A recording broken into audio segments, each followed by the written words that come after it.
तो सभी स्टूडेंट्स को नमस्कार एंड सभी स्टूडेंट्स जो भी एग्ज़ाम देने वाले हैं उन सभी को ऑल द बेस्ट। ठीक है, तो आज जो हमारा मीटिंग का सेशन है, इस सेशन के हमने 4 पार्ट्स कर रखे हैं। तो हमारी जो मीटिंग है उसमें 4 पार्ट्स जो होंगे वो मेन टॉपिक्स होंगे। जो फर्स्ट टॉपिक होगा आपका स्ट्रेस होगा, सेकंड टॉपिक होगा आपका कि क्या-क्या चीज़ें अलाउ है आपके एग्जामिनेशन सेंटर पे, थर्ड आपका होगा कि आपको आंसर राइटिंग कैसे करनी है, यानी कि अगर आप सेंटर में पहुंच जाते हो उसके बाद आपको क्या करना है, आंसर कैसे लिखना है, वो चीज होगा आपका थर्ड पॉइंट। फोर्थ टॉपिक होगा आपका लास्ट के चेकिंग कैसे होती है इग्नू में, इग्नू के जितने भी सेंटर्स हैं उधर चेकिंग कैसे होती है। तो इन 4 टॉपिक्स पे आज हम बात करेंगे। सो स्टार्ट करते हैं हम। हमें शायद पता था कि ये जो ग्रुप्स हैं सारे फुल हो जाएंगे, बट फिर भी हमने नहीं सोचा था कि इतनी जल्दी होंगे, बट कोई नहीं।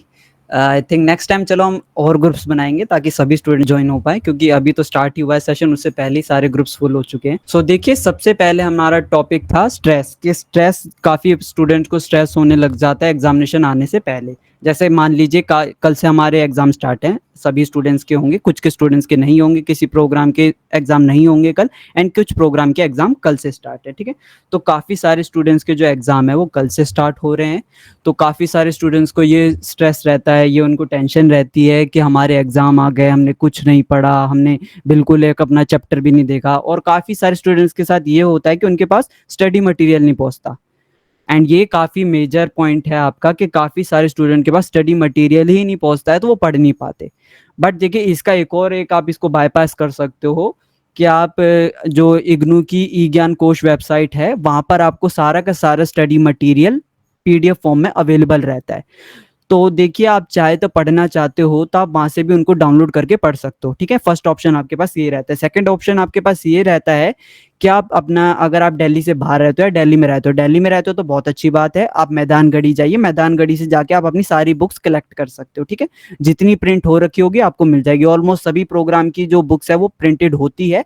जो नए प्रोग्राम होते हैं या ऐसा हो सकता है कि कुछ नए प्रोग्रामों के कोई नए कोड्स आ जाते हैं, कभी सिलेबस को थोड़ा चेंज कर दिया जाता है, तब वहाँ पर जो बुक्स होती है वो प्रिंटेड नहीं होती। ठीक है, बाकी जो ओल्ड सिलेबस रहता है उन सबकी प्रिंटेड है। तो जैसा भी कुछ जनवरी सेशन के नए प्रोग्राम आए हैं तो उनके जो बुक्स हैं वो अभी पहुंची नहीं होंगी, ना प्रिंट हो रखी होगी। बट जितनी ऑलमोस्ट पुराने प्रोग्राम है, जैसे BA जी, BCom जी, BSc जी, जितने भी सारे प्रोग्राम है, इन सभी के स्टडी मटेरियल वहाँ पर अवेलेबल रहता है। ठीक है, तो आप चाहो तो मैदानगढ़ी से जाके अपनी बुक्स ले सकते हो सारी की सारी। ठीक है, बाकी रही आपके, जैसे आप मान लीजिए दिल्ली से बाहर रहते हो, किसी दूसरे सिटी में रहते हो, सेंटर में कोई दूसरा रीजनल सेंटर होगा आपका, तो आपको क्या करना है, कुछ कुछ रीजनल सेंटर्स के पास आपकी बुक्स रहती है, वहां पर बुक्स का स्टॉक रहता है। क्योंकि जो बुक्स होती हैं आपकी मैदानगढ़ी से भेजी जाती है आपकी रीजनल सेंटर, रीजनल सेंटर से आपके जो भी पोस्ट ऑफिस होते हैं वहां भेज दी जाती है, पोस्ट ऑफिस से आपके घर पे भेजी जाती है। ठीक है, तो अगर मान लीजिए किसी स्टूडेंट के पास बुक्स नहीं पहुंचती है, वो नहीं रहता है, पोस्टमैन आते हैं उधर उनके घर पे बैल बजाते हैं, बट वो मिले नहीं उनको,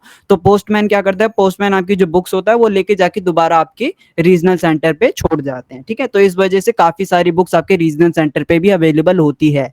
तो अगर आप जाओगे, अगर आप दिल्ली में नहीं रहते हो, दिल्ली से बाहर रहते हो, तो आप अपने रीजनल सेंटर से भी ले सकते हो अगर उनके पास बुक्स हो तो। काफी सारे रीजनल सेंटर ऐसे हैं जो बुक्स रखते हैं और काफी ऐसे हैं जो नहीं भी रखते हैं।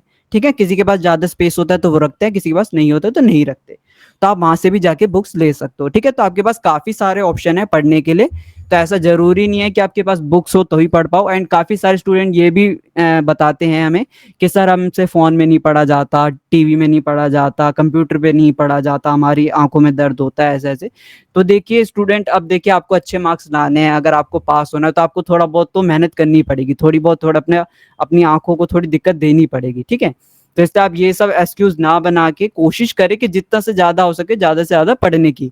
अगर आप ऑनलाइन नहीं पढ़ पा रहे हो तो सीधे मैदानगढ़ी जाइए, मैदानगढ़ी नहीं जा सकते आप किसी रिलेटिव को भेज दीजिए जो दिल्ली में रहता है, तो वो वहां से वो बुक्स लेके आके आपको दे देंगे। ठीक है, तो इसलिए बुक्स का मत सोचिए, ऑलमोस्ट आपकी जो बुक्स होती है वो सारी की सारी ई ज्ञान कोश पे है, वहां से आप डाउनलोड करके पढ़ सकते हो। ठीक है, एंड देखिए, एंड जो एग्जाम होते हैं, जो क्वेश्चन पेपर आते हैं, जितने भी इग्नू के हो या यूनिवर्सिटी के, मान लीजिए कोई सी भी यूनिवर्सिटी हो, जरूरी नहीं है वो इग्नू यूनिवर्सिटी हो, डीओ, कोई सी भी यूनिवर्सिटी हो। ठीक है, कोई सी भी यूनिवर्सिटी होती है, उनके एग्जाम के क्वेश्चन पेपर बहुत हार्ड नहीं आते हैं। पहली बात तो बहुत इजी आते हैं, अगर आपने थोड़ा भी कुछ बेसिस आपने पढ़ रखा हो 11th 12th में, आपके जो स्कूल क्लासेस में जो होते थे आपकी जो सिलेबस, उससे ही रिलेटेड, मोस्टली उससे ही रिलेटेड रहता है आपका, उससे बाहर का कुछ नहीं रहता, उसके अंदर तक का ही रहता है। तो अगर आपने पहले भी 11th-12th में आपने जो सब्जेक्ट लिया था वही सब्जेक्ट आपने कॉलेज में भी लिया है तो वो आपके लिए काफ़ी फ़ायदेमंद रहता है, ठीक है? तो आपको इतना टेंशन लेने की ज़रूरत नहीं है। तो ऐसा बिल्कुल मत सोचिए कि बहुत हार्ड आता है क्वेश्चन पेपर, ये वो नहीं, बहुत ईज़ी आते हैं क्वेश्चन पेपर। अगर आपने ना भी पढ़ा हो तो भी आप उसको बना-बना के लिख सकते हो, अगर आपने 11th-12th में थोड़ा बहुत पढ़ा था उससे रिलेटेड तो, ठीक है? तो आपको बिल्कुल चिंता नहीं करनी है। एंड तीसरी बात देखिए ये होता है कि काफ़ी सारे स्टूडेंट काफ़ी ज़्यादा स्ट्रेस लेने लग जाते हैं एग्ज़ामिनेशन। जैसे मान लीजिए आज हमारा एग्ज़ाम है, मान लीजिए आपका 3 बजे आज हमारा एग्ज़ाम है, ठीक है? तो हम एग्ज़ाम देने जा रहे हैं। इस चक्कर में हम ये सोचने लग जाते हैं पूरे रास्ते में कि अरे हमने तो पढ़ा ही नहीं है कुछ, हमारे कम मार्क्स आएँगे, अगर क्वेश्चन नहीं आए कोई भी, हम फेल हो गए तो क्या होगा? हमारे पेरेंट्स क्या कहेंगे? मम्मी क्या कहेगी? पापा क्या कहेंगे? काफ़ी सारी दिमाग में स्टूडेंट के बात चलती रहती है कि अगर हम फेल हो गए, हमारे पासिंग मार्क्स नहीं आए तो, हमने एक चैप्टर भी नहीं पढ़ा, हमें एक क्वेश्चन भी नहीं आया तो क्या होगा? तो क्या होगा? तो क्या होगा? देखिए पहली बात तो आपको ये सब बिल्कुल नहीं सोचना है, ठीक है? कभी भी आप ये स्ट्रेस लेके जाओगे एग्ज़ामिनेशन सेंटर तो आप जितनी चीज़ें आपको याद होगी वो भी भूल जाओगे, ठीक है? तो इसलिए आपको कभी भी इन चीज़ों को दिमाग में नहीं रखना है। आपको ऐसे मान के जाना है कि आपको पूरा का पूरा क्वेश्चन पेपर आता है, आपके पूरे क्लास में जितने भी स्टूडेंट हैं, उन सबसे ज़्यादा मार्क्स आपके आने हैं, ठीक है? आपको ये सोच के जाना है। अगर आप पहले से नेगेटिव सोच के जाओगे, पहले से आप डर लेके जाओगे मन के अंदर कि हाँ, हमें नहीं आता, हमारे मार्क्स कम आएँगे, क्या होगा, क्या होगा? इतनी सारी बातें लेके जाओगे तो आप जो आपको आता होगा वो भी भूल जाओगे। इसलिए हम हमेशा कहते हैं कि देखिए थोड़ा बहुत बैक बेंचर्स की तरह दिमाग लेके चला करें। वो जो बैक बेंचर्स होते हैं वो इतनी टेंशन नहीं लेते। जो ना पढ़ने वाले बच्चे होते हैं वो इतनी टेंशन नहीं लेते। वो जाते हैं, वो कहते हैं, उनको पता है कि हमें बस एग्ज़ाम दे के आना है, आए चाहे ना आए वो दूसरी बात है। बस उनको एग्ज़ाम दे के आना है, कुछ ना कुछ लिख के आना है। वैसी माइंडसेट आपको भी रखना है। अगर आप बहुत अच्छे पढ़ने वाले हो या ना भी हो, तो भी आपको यही माइंडसेट लेके चलना है कि आपको सब आता है। कोई भी ऐसा क्वेश्चन नहीं होगा जो आपको नहीं आता होगा। अगर आप पहले ही अपने मन में ही हार जाओगे कि नहीं हमसे नहीं हो पाएगा, हमारे तो मार्क्स ही कम आएँगे, हम तो फेल ही हो जाएँगे, हमें तो कुछ पढ़ा ही नहीं है, हमें कुछ आता ही नहीं है, ऐसे ही मान के चलोगे तो देखिए फिर आप पास नहीं हो पाओगे। ठीक है? तो इसलिए आपको हमेशा ये मान के चलना है कि आपको सब कुछ आता है। जितना पॉजिटिव माइंडसेट के साथ जाओगे, उतना अच्छा एग्ज़ाम दे के आओगे। ठीक है? तो जब भी आप एग्ज़ामिनेशन सेंटर पहुँचते हो, तो उससे पहले ही आप आधे घंटे या 1 घंटे पहले ही अपने दिमाग से सारी बातें निकाल दें कि आपको कुछ नहीं आता, ये वो सारी चीज़ें निकाल दें। बुक्स को बंद करके साइड में रख दीजिए, ठीक है? जितना आप लास्ट टाइम तक पढ़ोगे, जितना आप सोचोगे कि अरे! एक क्वेश्चन और पढ़ लेता हूँ, अरे 5 मिनट है अभी एक क्वेश्चन और पढ़ लेता हूँ, ये आ जाए, वो आ जाए, या दिमाग में ये सब बातें लेके चलोगे कि अगर ये क्वेश्चन आ गया, मुझे कुछ नहीं आता। इन सब चीज़ों को आपको आधे घंटे पहले ही छोड़ देना है। एग्ज़ामिनेशन सेंटर में घुसते ही आपको आधे घंटे बाद ये सारी चीज़ें भूल जानी है। जब अगर मान लीजिए आप 1-2 घंटे पहले आ गए, तो आप कुछ टाइम तक रखिए, डेढ़ घंटे तक रखिए, 1 घंटे तक ये सारी चीज़ें दिमाग में रखिए कि आपको ये याद करना है, इन-इन चीज़ को रिवाइज़ करना है। लेकिन जैसे ही आपके पास आधा घंटा बचा हो कि आधे घंटे बाद आपका एग्ज़ामिनेशन सेंटर खुलेगा, आपको जाके एग्ज़ाम देना है, तो वहाँ पर आपको ये सारी चीज़ें भूल जानी है। अपने दिमाग को एकदम शांत रखना, ज़्यादा लोगों से बात मत करना, ये नहीं कि आप दोस्तों के चक्कर में लग गए, उनसे बातचीत करने लग गए। अपने दिमाग को जितना रिलैक्स रखोगे, काम रखोगे, वो आपको बहुत फ़ायदा करेगा, ठीक है? तो आपको ऐसा नहीं करना कि आपको बातें करते लग जाना है अपने दोस्तों के साथ कि चलो दोस्त बुला रहा है मुझे, कह रहे हैं आजा दोस्त हम दोनों बात करते हैं, ऐसा कुछ नहीं करना आपको, ठीक है? आपको सिर्फ़ अपना काम साइड में रह के अपने दिमाग को शांत रखना है, ना आपको कुछ ज़्यादा सोचना है, ना आपको ये सोचना है कि हमने ना ही आपको मन में चीज़ों को रिवाइज़ करना है, ठीक है? आपको एकदम रिलैक्स रखना है अपने माइंड को, जितना आप रिलैक्स रखोगे अपने माइंड को, उतना अच्छा आप अपना एग्ज़ाम को अटेम्प्ट कर पाओगे, ठीक है? तो रिलैक्स रहिएगा, बिल्कुल टेंशन नहीं लेनी। अगर आपके मार्क्स कम आएँगे तो भी क्या होगा? ऐसा तो है नहीं कि आपको और मौके दिए नहीं जाएँगे, यही आपका आखिरी मौका है, इसके बाद आपकी ज़िंदगी खत्म, ऐसा कुछ नहीं होता है। आपके कम मार्क्स आएँ, चाहे आप फेल हो तो भी कुछ नहीं होता है। बहुत जितने भी आपके प्रोग्राम हैं, जैसे मान लीजिए बीए जी, बीकॉम जी, बीएससी जी, बीसीए जितने भी प्रोग्राम हैं, ये सारे के सारे 3 साल के प्रोग्राम होते हैं, ठीक है? तो आपको 3 साल तो वैसे ही दिए जाते हैं इस प्रोग्राम के लिए, ऊपर से आपको 3 साल और एक्स्ट्रा दिए जाते हैं, यानी कि टोटल 6 साल। आपके पास 6 साल हैं इन एग्ज़ामों को निकालने के लिए, और 6 सालों में भी आपको 2 बार मौके दिए जाते हैं, हर साल में आपको 2 बार मौके दिए जाते हैं। तो ऐसा नहीं है कि यही आपके पास आखिरी मौका है, यानी कि आपके पास टोटल 12 मौके हैं। 12 मौकों में आप पास नहीं हो पाओगे, ऐसा हो सकता है कभी? कि स्टूडेंट 12 बार एग्ज़ाम दे रहा है और वो पास ना हो पाए, ऐसा पॉसिबल ही नहीं है। वो एक बार फेल होता है, दूसरी बार फेल होता है, लेकिन तीसरी बार ज़रूर पास हो जाता है। ठीक है। तो आपको नेगेटिव माइंड लेके ही नहीं चलना है कि आप पास नहीं होगे, कम मार्क्स आएंगे, क्या होगा, कुछ नहीं, किसी की फिक्र नहीं करनी है आपको। घर वाले कितना ही बोले आपको कि पास होना है, अच्छे मार्क्स आने हैं, या किसी का डर नहीं रखना आपको। घर वालों का इतना डर नहीं रखना है कि आपको क्या होगा, क्या होगा, क्या होगा। आपको उनको समझाना है कि मम्मी देखिए, अगर मेरे मार्क्स कम आए तो मैं अगली बार और मेहनत करके अच्छे मार्क्स ले आऊंगा, या अगर फेल हो गए तो और मेहनत करके अच्छे मार्क्स ले आऊंगा। ठीक है। तो इन सब की टेंशन बिल्कुल मत लीजिएगा, क्योंकि ये सारी चीजें ही आपके जो माइंड होता है उसको डिस्ट्रैक्ट करती है, और जो आप लिखने की क्षमता होती है उसको कमजोर करती है। जितनी चीजें आप ये दिमाग में रखोगे तो जो आपने पढ़ा हुआ है वो आपका निकलता जाएगा, इरेज होता जाएगा। तो ठीक है, इन सब चीजों को ध्यान में रखिएगा। ओके, तो आपको कुछ स्ट्रेस नहीं लेना, माइंड फ्री होके जाना है, माइंड फ्री होके ही आना है। ठीक है। एंड काफी सारे स्टूडेंट्स के साथ ये भी हो रहा होगा कि काफी सारे स्टूडेंट के जो एग्जाम है वो कंटिन्यूअस है। जैसे मान लीजिए कल 7 तारीख को भी एग्जाम है, 8 तारीख को भी एग्जाम है, 9 तारीख को भी एग्जाम है। तो देखिए, आप चिंता मत कीजिए, ज्यादा से ज्यादा टेंशन मत लीजिए, ज्यादा से ज्यादा रिलैक्स रखिए माइंड को। ठीक है। जब आपका एग्जाम होता है उसके 1 आधे घंटे तक रिलैक्स रहा करें। जब भी आपका मान लीजिए जैसे आज 2 बजे आपका एग्जाम खत्म होगा और कल आपका दोबारा एग्जाम है, ठीक है, तो आपको 2-3 घंटे तो आराम ही देना है अपने दिमाग को। ये नहीं कि आपको सीधे जाते ही जैसे एग्जाम खत्म हुआ वैसे आप पढ़ाना स्टार्ट कर दे, ऐसा नहीं करना आपको। 1-2 घंटे आपको दिमाग को आराम देना है, जो पहले वाली चीजें हैं उनको रिलैक्स होने देना है, फिर आपको नई चीजें स्टार्ट करनी है, याद करना। ठीक है। तो ऐसा टेंशन बिल्कुल मत लीजिएगा। अब आता है हमारा सेकंड पॉइंट कि हमें क्या क्या लेके जाना है अपने एग्जामिनेशन सेंटर पे। ये काफी सारी इंपॉर्टेंट बात होती है, एंड काफी सारे स्टूडेंट को इन चीजों के बारे में नहीं भी पता होता है। ठीक है। तो देखिए, एग्जामिनेशन सेंटर में आपको 3-4 चीजें बहुत कॉमन होती है और कंपलसरी भी होती है, वो आपको लेके ही जानी चाहिए। ठीक है। सबसे पहला, आपको अपना जो एडमिट कार्ड होता है, हॉल टिकट होता है, दोनों सेम ही होते हैं, दोनों का मतलब एक ही होता है। हॉल टिकट बोलो चाहे एडमिट कार्ड, दोनों चीज एक ही है। ठीक है। तो आपको सबसे पहले अपनी हॉल टिकट लेके जानी है अपने साथ एग्जामिनेशन हॉल पे। ठीक है।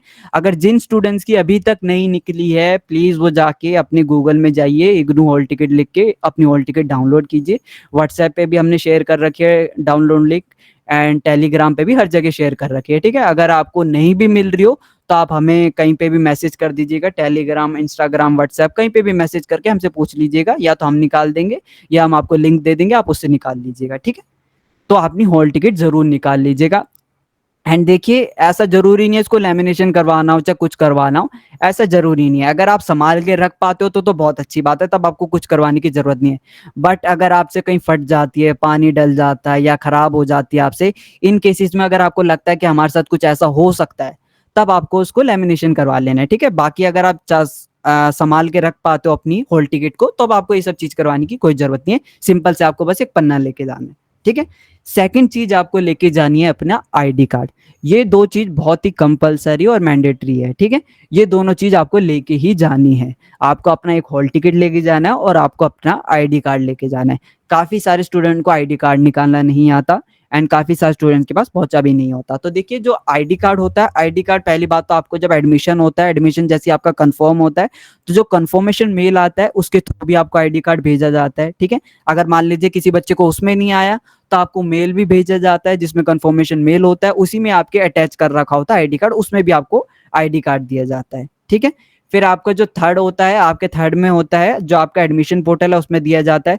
एंड आपका जो फोर्थ ऑप्शन रहता है, फोर्थ ऑप्शन आपका ये रहता है कि आपका जो समर्थ पोर्टल है, समर्थ पोर्टल पे अगर आपने लॉगिन नहीं किया है तो जाके आप लॉगिन कर सकते हैं। वहां पर आपको काफी सारी डिटेल्स मिलती है, वहां पर आपको री रजिस्ट्रेशन की डिटेल मिलेगी, वहीं पर आपको अपना आईडी कार्ड डाउनलोड करने का भी ऑप्शन मिलेगा। तो आप जैसे ही उसमें जाओगे समर्थ पोर्टल पे, समर्थ पोर्टल पे आपको लॉगिन करना पड़ेगा। अगर आपने पहले कभी उस पर लॉगिन नहीं किया है तो आपको न्यू अकाउंट बनाना पड़ेगा। अगर आपने पहले से अकाउंट बना रखा है तो सिर्फ आपको लॉगिन करना है। लॉगिन करने के बाद आपको सर्विस में जाना है। सर्विस में जाने के बाद एकदम एंड में जाओगे, बॉटम पे आपको दिखेगा डाउनलोड आईडी कार्ड, वहां से जाके आपको अपना आईडी कार्ड डाउनलोड कर लेना है। ठीक है। एंड किसी को नहीं भी मिले तो भाई आप सभी एक बारी गूगल में जाके लिख लीजिएगा समर्थ पोर्टल, या कुछ भी लिख के एक बारी सर्च करके डाउनलोड कर लीजिएगा, क्योंकि ये चीजें मैंडेटरी है, इन चीजों को लेके जाना ही है आपको। ठीक है। एंड देखिए, सभी जो रीजनल सेंटर, जो भी एग्जामिनेशन सेंटर्स होते हैं, इन सभी के रूल्स अलग अलग हो सकते हैं। जरूरी नहीं है कि सभी के सेम हो, सभी के रूल्स अलग अलग भी हो सकते हैं, बट जो मोस्टली होते हैं सेंटर्स के रूल्स वो आपके कॉमन रहते हैं, तो उसके अकॉर्डिंग हम आपको बता रहे हैं। तो ऐसा जरूरी नहीं है कि हर जगह आपको यही चीज मांगी जाए आपसे। काफ़ी बार काफ़ी ऐसे सेंटर्स हैं, जैसे हरियाणा में काफ़ी ऐसे सेंटर हैं आपके, जहाँ पर ये सब चीज़ें चेकिंग नहीं होती। बट ऑलमोस्ट जो दिल्ली के जितने भी सेंटर्स हैं, यहाँ पर सभी जगह चेकिंग होती है आपकी। यहाँ पर आपका हॉल टिकट और आईडी कार्ड दोनों माँगा जाता है फॉर वेरिफिकेशन, कि दोनों में सेम पिक्चर है, बच्चा स्टूडेंट अलग तो नहीं है, दोनों की पिक्चर सेम है या नहीं, इसलिए उन दोनों चीज़ों को देखा जाता है। बट कुछ सेंटर्स ऐसे होते हैं हरियाणा के, बिहार के, उड़ीसा के, कोलकाता के, ऐसे-ऐसे जगह के सेंटर्स, कुछ-कुछ ऐसे सेंटर्स होते हैं, वहाँ पर ये सब चीज़ें नहीं देखी जाती, वहाँ पर आपको सीधे अलाउ कर दिया जाता है। बट जो ऑलमोस्ट सेंटर है, वहाँ पर आपसे माँगी जाती है, तो इसलिए ये सारी चीज़ें लेके जाइएगा, ठीक है? बाकी चीज़ आती है आपकी, जैसे हो गया आपका पेन कौन से यूज़ करें, आपका कार्डबोर्ड लेके जाना है, नहीं लेके जाना, घड़ी लेके जानी है, नहीं लेके जानी, बैग लेके जाना है, नहीं लेके जाना, फ़ोन लेके जाना है, नहीं लेके जाना।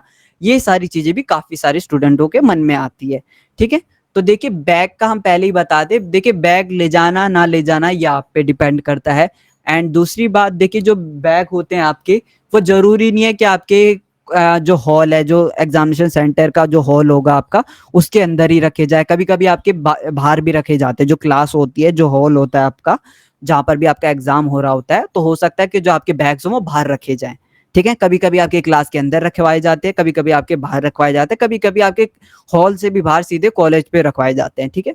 तो ऐसा ज़रूरी नहीं है, और कभी-कभी ऐसा भी होता है कि रखवाए नहीं जाते, वो आपकी ज़िम्मेवारी होती है कि आपको कहीं पे भी रखना होता है। कई बार ऐसे केसेस भी होते हैं, बट ऐसे केसेस कम होते हैं। मोस्टली केसेस में ये होता है या तो आपको क्लास के अंदर या क्लास के बाहर रखवाया जाता है। बट किसी-किसी केसेस में ये भी हो जाता है कि जो आपके बैग्स होते हैं वो आपको अलाउ ही नहीं किए जाते कि कॉलेज में आप रख सको, ठीक है? तो इसलिए आप ये सारी चीज़ें अपने हिसाब से देख के जाइएगा। पहली 1 दिन अगर आज जा सकते हो आज चले जाइए, बाद में जा सकते हो कल जा सकते हो, तो एक बारी ये सारी चीज़ें चेक कर लीजिएगा कि वहाँ पर ये सारी चीज़ें अलाउ है या नहीं है, वहाँ पर बैग्स अलाउ है या नहीं है, फ़ोन अलाउ है या नहीं है, ठीक है? तो एक बार ये पहले ही जाके वेरिफ़िकेशन कर लीजिएगा। एंड दूसरी बात रही आपके फ़ोन की, देखिए फ़ोन देखिए क्लासरूम में तो अलाउड नहीं होते मोस्टली। बैग्स तो चलो आपको फिर भी अलाउ कर दिए जाते हैं, बट मोस्टली जो केसेस में होता है वो वहाँ पर आपके फ़ोन्स अलाउ नहीं किए जाते क्लासरूम में, ठीक है? ऐसा होता है रूल। एंड काफ़ी बार ऐसा होता है कि आपको बोल दिया जाता है कि डेस्क पे रख लीजिए, कि जो आपके डेस्क होता है, जो भी आपके होते हैं चेकर, जो भी आपके एग्ज़ामिनर होते हैं, वहाँ पर जो उनका डेस्क होता है उधर बोलते हैं कि उस डेस्क पे रख दीजिए, या कोई आपको वहाँ पर कोई शेल्फ मिल जाएगा तो वहाँ पर रखने के लिए बोल दिया जाता है, या आपको ये बोला जाता है कि अपने बैग्स में रखिए, ठीक है?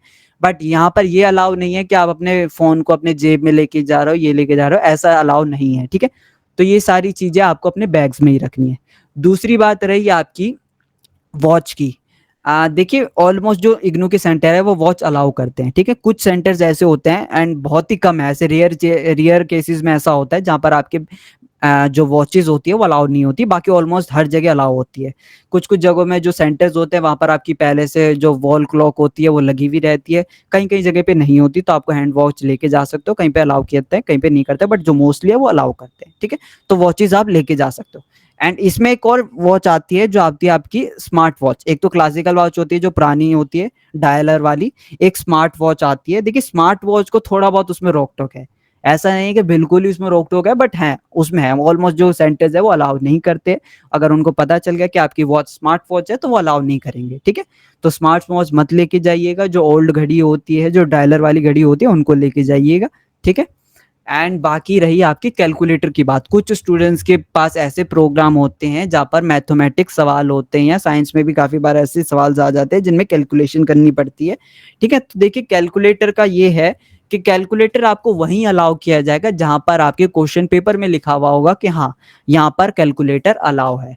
एंड कैलकुलेटर में भी काफ़ी टाइप्स आते हैं, एक एडवांस वाला आता है, एक नॉर्मल वाला आता है, क्लासिक वाला, ठीक है? क्लासिकल वाला। तो देखिए आपका जो पुराना वाला होता है, ओल्ड वाला जो नॉर्मल होता है कैलकुलेटर, आपको सिर्फ वही अलाउ किया जाता है।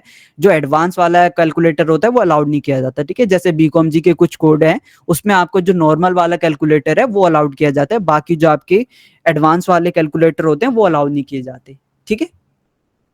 तो आपको सब पता चल गया। बाकी कार्डबोर्ड वाली बात है, देखिए जो एग्जामिनेशन जो कार्डबोर्ड होता है जिसमें रख के लिखते हो आप, वो देखिए ज़रूरी मोस्टली जो केसेस में आपको अलाउ किया जाएगा। अब वो आप पे है, डिपेंड करता है कि आप लेके जाना चाहते हो या नहीं लेके जाना चाहते हो, ठीक है? वो सब आप पे डिपेंड करता है। काफ़ी सारे स्टूडेंट नहीं लेके जाते, वो डेस्क पे ही लिख देते हैं, अपना आंसर शीट रख के वहीं लिख देते हैं। काफ़ी सारे स्टूडेंट लेके जाते हैं, तो वो टोटली आप पे डिपेंड करता है।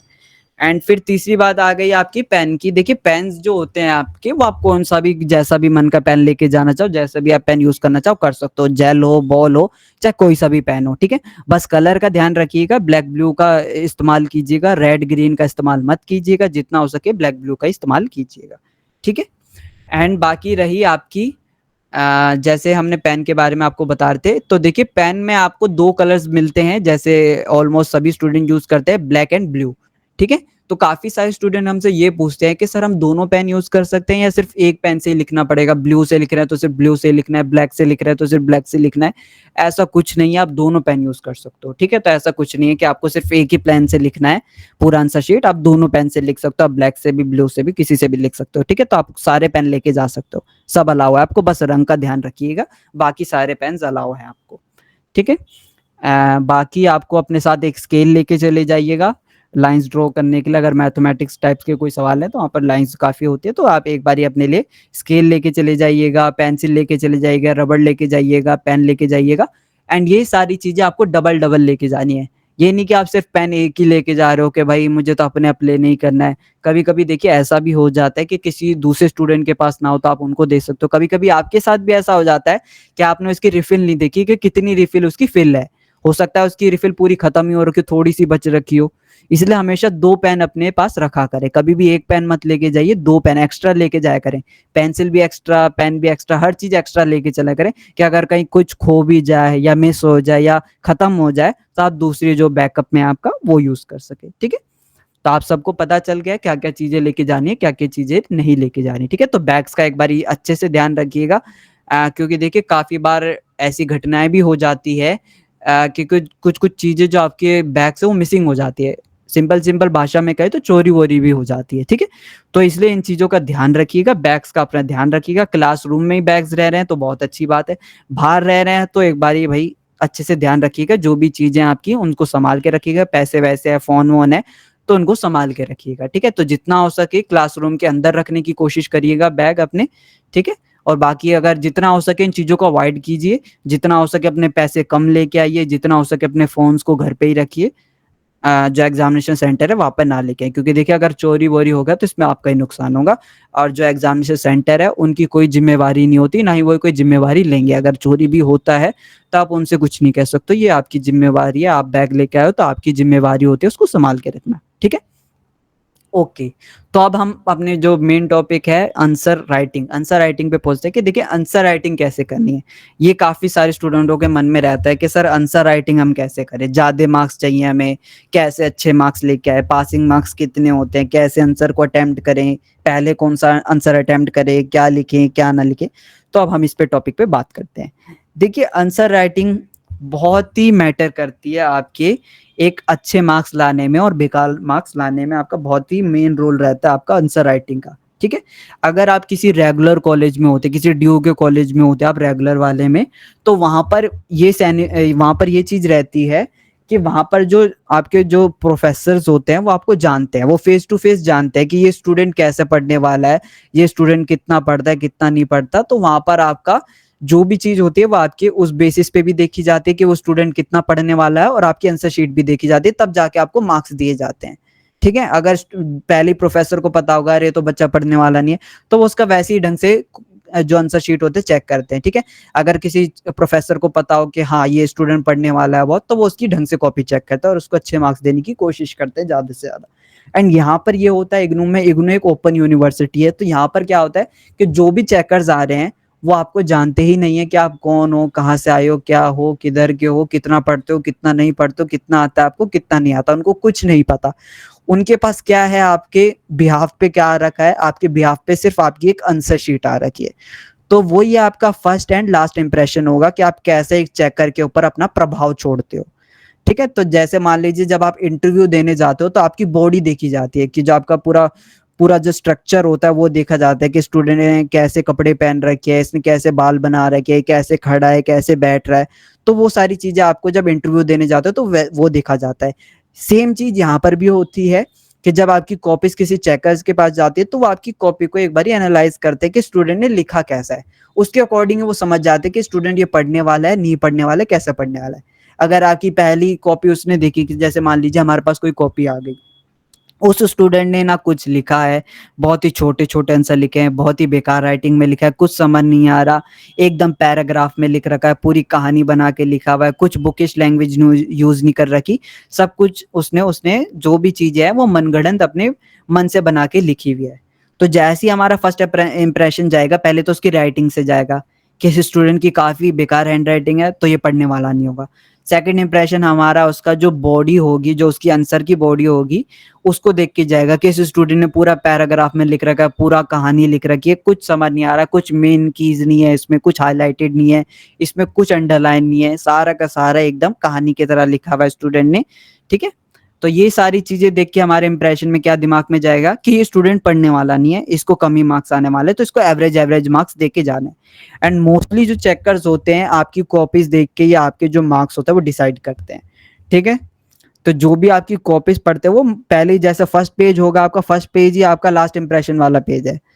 उसमें जो आपने इंप्रेशन दिखा दिया अपना कि आपने टॉप क्लास वाले स्टूडेंट हो, आप बहुत पढ़ने वाले हो, उसमें आपने फर्स्ट पेज में ही दिखा दिए ये सब चीज़ें, तो आपको बहुत अच्छे मार्क्स मिलने के चांसेस होते हैं। अगर आपने पहली पेज में दिखा दिया सब कुछ बेकार सा, पहले ही आंसर आपका गलत है, आपने सब कुछ गलत लिख रखा है उसमें, हैंडराइटिंग बेकार है, कुछ अच्छे से नहीं लिखा आपने, बहुत सारी कटिंग कर रखी है आपने, पहली वर्ड को काट रखा है आपने, एक आधे वर्ड पे आपने 3-4 बार पेन कर रखा है, ठीक है? तो जितनी चीज़ें आप बेकार दिखाओगे, वो चेकर के दिमाग में उतनी बैठती जाएगी, ठीक है? तो जितना हो सके अपनी चीज़ों को साफ-सुथरी रखना, जितना हो सके अपनी हैंडराइटिंग को फर्स्ट पेज या सेकंड पेज, जो फर्स्ट क्वेश्चन होता है उस तक तो भई साफ ही रखिएगा। ये नहीं कि आप फर्स्ट ही पेज में आप साफ-साफ रख रहे हो, सेकंड पेज में बेकार रख रहे हो। चलो अगर आपसे फर्स्ट पेज तक ही हो रही है, बट फर्स्ट पेज तो रखो कम से कम। ये नहीं कि आप फर्स्ट पेज में ही बहुत बेकार हैंडराइटिंग पे घुस गए हो, एकदम आप सोच रहे हो मेरे पास टाइम नहीं है, बिल्कुल एकदम बेकार राइटिंग में लिख रहे हो। बेकार राइटिंग में आपको बिल्कुल नहीं लिखना है, आपको साफ-सुथरी राइटिंग में लिखना है, और एक जो आंसर होता है उसकी एक बॉडी का स्ट्रक्चर होता है पूरा, उसके अकॉर्डिंग ही आपको वही चीज़ें फॉलो करनी है, ठीक है? तो देखिए जो आंसर, जो बॉडी होती है एक आंसर को लिखने की, उसका स्ट्रक्चर क्या होता है, उसको 3 पार्ट्स में डिवाइड कर रखा होता है। जो भी आंसर होते हैं उनको, हर पार्ट को आपको 3 पार्ट्स में डिवाइड करना है। फर्स्ट पार्ट होता है आपका इंट्रो का, सेकंड पार्ट होता है आपका मेन बॉडी, थर्ड पार्ट होता है आपका कंक्लूजन, ठीक है? जो लास्ट में आपको निष्कर्ष बताना होता है। बीच में आपकी मेन बॉडी आती है, जो मतलब आपकी मेन आंसर होता है आपका। फर्स्ट होता है आपका इंट्रोडक्शन, भूमिका, ठीक है? तो जो भी आंसर होंगे आपको इन 3 बॉडी पार्ट्स पे ही डिवाइड करके लेके जाना है आपको, ठीक है? तो ये याद रखिएगा, सबसे पहले आपको भूमिका लिखनी है, दूसरे में आपको जो आपका मेन आंसर है वो लिखना है, तीसरे में आपको निष्कर्ष लिखना होता है, ठीक है? तो हर आंसर को, जैसे मान लीजिए आपके 20 मार्क्स का है, 10 मार्क्स का है, तो इसके ही अकॉर्डिंग आपको लिखना है अपने हर आंसर को, ठीक है? एंड जैसे आपके कोई मैथमेटिक्स का कोई सवाल आ जाता है, तो वहाँ पर आपको जो भी फ़ॉर्मूलाज़ हैं, उनको हाइलाइट करते हुए जाना है, उनमें भी स्टेप डालते हुए जाना है। तो जो जितने भी क्वेश्चन होता है, ऐसे नहीं है कि ये सिर्फ़ आर्ट्स वाले स्टूडेंट्स के लिए है या साइंस वालों के लिए नहीं है, कॉमर्स वालों के लिए नहीं है। हर जितने भी प्रोग्राम होते हैं, उन सभी को एक स्ट्रक्चर के अकॉर्डिंग ही लिखा जाता है, ठीक है? हर एक आंसर का लिखने का एक स्ट्रक्चर होता है। ये नहीं कि आप कुछ भी रैंडमली लिख रहे हो, रैंडमली नहीं लिखना आपको, हर चीज़ को देख के लिखना है। भूमिका जो आपका इंट्रोडक्शन होता है, इंट्रोडक्शन को ज़्यादा से ज़्यादा छोटा रखना है आपको, कम से कम 3 से 4 लाइन बस। इससे ज़्यादा आपको कुछ नहीं लिखना। ये कहीं आप इंट्रोडक्शन में ही 15-20 लाइन लिख रहे हो, ऐसा कुछ नहीं करना। आपको सिर्फ़ इंट्रोडक्शन में 3 से 4 लाइन ही लिखनी है, इससे ज़्यादा नहीं लिखना। तो जो इंट्रोडक्शन होगा वहीं पे आपका पहले ही पन्ने पे खत्म हो जाना चाहिए, और मेन बॉडी भी आपकी उसी पहले पन्ने पे स्टार्ट भी हो जानी चाहिए, जो मेन आंसर है, ठीक है? तो जैसे कुछ भी लिखा हुआ हो, जैसे महात्मा गांधी के बारे में कुछ पूछ रखा हो कि महात्मा गांधी के योगदान, या कुछ भी पूछ लिया हो आपसे, ठीक है? तो वहाँ पर पहले आपको हेडिंग, जो भूमिका बनेगी, भूमिका जो इंट्रोडक्शन होगा वो पहले महात्मा गांधी के बारे में होगा, कि महात्मा गांधी कौन थे, क्या किया उन्होंने, क्या-क्या किया, तो उनकी क्या-क्या भूमिका रही, ठीक है? वहाँ से आपको लिखना है, भूमिका लिख के आपको फिर वहाँ से आपका मेन जो है उनका जो मेन बॉडी होगी वो स्टार्ट करना है कि उनका योगदान क्या-क्या रहा। तो आपका नी जो मी जैसे ही आप अपना इंट्रो खत्म करोगे, उसके बाद ही आपको मेन बॉडी लिख देना है। या तो आप ये भी कर सकते हो कि इंट्रो में कुछ ऐसी लाइन्स भी लिख दो जिससे आपको वो नीचे वाला आंसर कनेक्ट हो सके, कि जैसे आप लिख दो कि महात्मा गांधी के निम्नलिखित योगदान रहे हैं भारत के प्रति, ऐसे करके आप लिख सकते हो। फिर नीचे आपको डॉट डाल के लिखना है, ठीक है? तो जैसे आप मेन बॉडी पे आओगे, मेन बॉडी पे आपको कैसे करना है, जो आपका मेन आंसर होगा उसमें आपको ज़्यादा से ज़्यादा हेडिंग्स बना के आंसर को लिखना है, ठीक है? जितना ज़्यादा आप हेडिंग्स बनाओगे उतने ज़्यादा आपके अच्छे मार्क्स आएँगे, ठीक है? 20 मार्क्स का क्वेश्चन है, कम से कम 7, 8, 10 पॉइंट्स लेके चलिएगा, हेडिंग्स बना के चलिएगा। एंड हेडिंग्स का मतलब ये नहीं कि सिर्फ़ आप 10 ही पॉइंट लिख रहे हो और हेडिंग आपने एकदम 2 लाइन की बनाई हेडिंग और उसमें आंसर आप लिख रहे हो सिर्फ 3-4 लाइन्स का, इतना कम मार्क्स के, इतने 3-4 लाइन्स का आप लिखोगे आंसर, तब आपको पूरे मार्क्स नहीं मिलेंगे, ठीक है। तो या तो फिर आपको अपने पॉइंट्स बढ़ाने पड़ेंगे, जो हेडिंग्स है वो बढ़ानी पड़ेंगी, तब जाके आपको पूरे 20 मार्क्स मिल सकते हैं। या तो जो आप हेडिंग डाल रहे हो उसका जो कंटेंट है उसको थोड़ा बड़ा करो। अगर एक आपने पॉइंट डाला है तो उसमें कम से कम 4 से 5 लाइनें लिखो, तब जाके अगर आप 10 पॉइंट लिखते हो तो आपको 20 में से 20 मार्क्स मिलेंगे, ठीक है। तो जितना हो सके ज़्यादा से ज़्यादा अपने क्वेश्चंस को हेडिंग्स में लिखो। अगर आप हेडिंग्स में नहीं लिख पा रहे हो तो पॉइंट्स में लिखो, ठीक है। पॉइंट्स पे भी नहीं लिख पा रहे हो तो भाई जितना हो सके पैराग्राफ्स में लिखो, तो कम से कम उन पैराग्राफों को बीच में डिवाइड भी करो। ये नहीं कि कंटिन्यूअस आप पैराग्राफ का ही लिख रहे जा रहे हो। एंड देखिए कोई भी क्वेश्चन ऐसा नहीं होता कि जिसमें से हेडिंग या पॉइंट्स ना बन सके, ठीक है। हेडिंग्स और पॉइंट्स हर क्वेश्चन से बन सकते हैं। जितने भी आपके पैराग्राफ वाले, अगर मान लीजिए कोई बुक्स भी आप ऐसी पढ़ रहे हो जिसमें पैराग्राफ में लिखा हुआ है पूरा आंसर, तो आप उस पैराग्राफ को पढ़िए, उसमें से जो मेन कीज होती है उनको हाईलाइट करके उनको ही आपको एग्जाम में अपना हेडिंग बना के लिखना होता है, ठीक है। तो जरूरी नहीं है आपको हर जगह हेडिंग वाले क्वेश्चन मिले। जो आपने बुक्स ले रखी है उसमें आपको हर जगह हेडिंग वाले मिले, बहुत जगह आपको पैराग्राफ वाले भी मिलते हैं। तो आपको खुद ही दिमाग लगाना होता है कि जो पैराग्राफ लिख रखा है उसमें सारी चीजें तो इंपॉर्टेंट नहीं होती, उसमें से कुछ की पॉइंट्स ऐसे होते हैं जो मोस्ट इंपॉर्टेंट होता है, कि जिसको कोई भी चेक अगर पढ़ ले तो वो समझ जाएगा कि हाँ इस स्टूडेंट ने एकदम एग्जैक्ट आंसर लिखा हुआ है, ठीक है। तो उन्हीं की पॉइंट्स को आपको हाईलाइट करके उनको ही हेडिंग्स बनाना होता है, ठीक है। तो जितना हो सके अपने आंसर्स को हेडिंग्स के में ही लिखे, ठीक है। जितना लिखोगे आप हेडिंग में उतना आसान होगा चेकर को चेक करने में, क्योंकि देखिए पैराग्राफ पढ़ने का टाइम किसी के पास नहीं होता। हम आपको रियलिटी बताते हैं यहाँ पर क्या होता है। पहली बात तो देखिए जो हिंदी मीडियम के स्टूडेंट होते हैं उनको प्रेफरेंस कम दी जाती है, ठीक है। ये मोस्टली केसेस में होता है, ये ऑलमोस्ट केसेस में नहीं होता, ये मोस्टली केसेस में ऐसा होता है कि जो हिंदी मीडियम के स्टूडेंट है उनको प्रेफरेंस कम दी जाती है compare to English medium student. English medium student को थोड़ी ज्यादा प्रेफरेंस दी जाती है, उनको ज्यादा मार्क्स भी मिलते हैं कंपेयर टू हिंदी मीडियम। तो अगर आपका हिंदी मीडियम है तो भाई बहुत अच्छे से ध्यान लिख के आइए, जितना हो सके अपना बेस्ट देने की कोशिश करें। चेकर ऑलमोस्ट आपको कम मार्क्स देंगे कंपेयर टू जो भी आपके इंग्लिश मीडियम के होंगे। इंग्लिश मीडियम के थोड़े स्टूडेंट्स को ज्यादा मार्क्स मिलते हैं कंपेयर टू हिंदी मीडियम के। आप ये चीज देखोगे, ये चीज आपकी हर जगह है, ये सिर्फ एक इग्नू में ही नहीं है, इग्नू में काफी है भी एंड, लेकिन ये नहीं है कि सिर्फ इग्नू में ही है, बहुत जगह है। या आपके यूपीएससी हो गया, चाहे आपका कोई से भी एग्जाम हो, आपके स्कूल एग्जाम हो, कोई सा भी एग्जाम हो, वहां पर ज्यादातर जो टॉपर्स होते हैं वो आपके इंग्लिश मीडियम के होते हैं compare to Hindi medium. Hindi medium वाले स्टूडेंट्स को ज्यादा प्रेफरेंस नहीं दी जाती, ज्यादा उनको मार्क्स नहीं दिए जाते compare to English medium. English medium के स्टूडेंट जो होते हैं उनको काफी मार्क्स मिलते हैं, ठीक है। तो जितना अगर आपका हिंदी मीडियम है तो आपको और विशेष ध्यान देना है अपने आंसर लेखन पे, जो भी आपकी आंसर राइटिंग है उस पे, ठीक है। एंड रही बात आपकी जो चेकर्स होते हैं, देखिए जो चेकर्स होते हैं, पहली बात तो आपकी जो कॉपीज होती है वो कॉलेज में चेक नहीं होती। जो भी आपका कॉलेज हो, जो भी आपका रीजनल सेंटर हो, वहाँ कॉपीज चेक होती ही नहीं है, तो आप ये मत सोचिए। एंड जो आपके काउंसलर्स होते हैं वो भी नहीं चेक करते, तो आप ये मत सोचिएगा कि जो आपकी कॉपीज है ये आपके कॉलेज जा रही है या जो आपके काउंसलर्स ने पढ़ाई है उनके पास जा रही है, उनके पास नहीं जाती है ये कॉपीज आपकी। ये कॉपीज आपके जो मेन सेंटर्स होते हैं चेकिंग के, वहां पे जाती है, ठीक है। तो वहां पर जो चेकर्स होते हैं वो चेकर्स आपके ज्यादातर यूनिवर्सिटी के होते हैं, जो रेगुलर यूनिवर्सिटी के होते हैं, ऑलमोस्ट वही चेकर्स को वहां पर बिठा रखा होता है, वही चेक्स कर रहे होते हैं आपकी कॉपीज। एंड वहां पर क्या होता है, देखिए जितनी ज्यादा कॉपी चेक करेंगे उनको उतने ज्यादा पैसे मिलेंगे, क्योंकि जो कॉपीज होती है, जो बुलाया जा रहा है जिन चेकर्स को, ये आपके पैसों के बेसिस पे आते हैं। यानी कि पर जो भी आपकी एक कॉपी, आज जैसे मान लीजिए कि आपकी एक आंसर शीट के 2 रुपए हैं, उनको 2 रुपए मिल रहे हैं एक आंसर शीट चेक करने के, ठीक है। तो वो जितनी ज्यादा चेक करेंगे उनको उतनी ज्यादा फायदा होगा ना। अगर वो 2 कॉपी चेक करेंगे तो उनको 4 रुपए मिलेंगे, अगर ऐसी वो 3 कॉपी चेक करेंगे तो उनको 6 रुपए मिलेंगे, ठीक है। तो इस हिसाब से वो जल्दी जल्दी चेक करते हैं, क्योंकि इससे उनकी इनकम बनती है। जितनी ज्यादा कॉपी चेक करोगे, जैसे मान लीजिए एक चेकर हम है, जो हम बहुत ध्यान से पढ़ के, बच्चे का पूरा एकदम पढ़ के, हर एक लाइन पढ़ के उसको मार्क्स दे रहे हैं, तो इतना हमारा 1 घंटे में सिर्फ हम एक ही कॉपी चेक कर पाएंगे, ठीक है। तो हमें कितनी कमाई होगी हमारी उसमें से हमें सिर्फ 2 रुपए मिलेंगे। एक दूसरा चेकर है हमारे बगल में, वो एकदम धड़ाधड़ चेक कर रहा है, वो सिर्फ टिक मार रहा है, वो कुछ पढ़ ही नहीं रहा कि आपने लिखा क्या है क्या नहीं लिखा। उसको सिर्फ 5 मिनट के अंदर 2 रुपए मिल जाएंगे। वैसे ही वो दूसरी कॉपी पे पहुंच जाएगा, उसको फिर 4 मिनट के बाद और पैसे मिलेंगे और पैसे मिलेंगे। तो ऐसे करके वो 1 घंटे में हमसे 10 गुना ज्यादा पैसे कमा लेगा। वो 100 रुपए कमा लेगा 1 घंटे में, और 1 घंटे में हम सिर्फ 2 ही रुपए कमा पाएंगे, ठीक है। तो यहाँ पर माइंडसेट काफी ज्यादातर जो जो चेकर होते हैं उनका माइंडसेट यही रहता है कि इनको बस कॉपीज चेक करनी है, जितना हो सके जल्दी कॉपीज चेक करें, जितना ज्यादा पैसे कमा सके वो उतना कमा सके, उनका पूरा दिमाग में यही रहता है ऑलमोस्ट। ठीक है, ऐसा नहीं कि सारे ये चेकर यही सोचते हैं, ऑलमोस्ट यही होता है। एंड देखिए कोई भी, जितना हम मान के चले पूरा 99% आपकी कॉपीज जो होती है, आंसर शीट्स होती है, वो कोई नहीं पढ़ता है।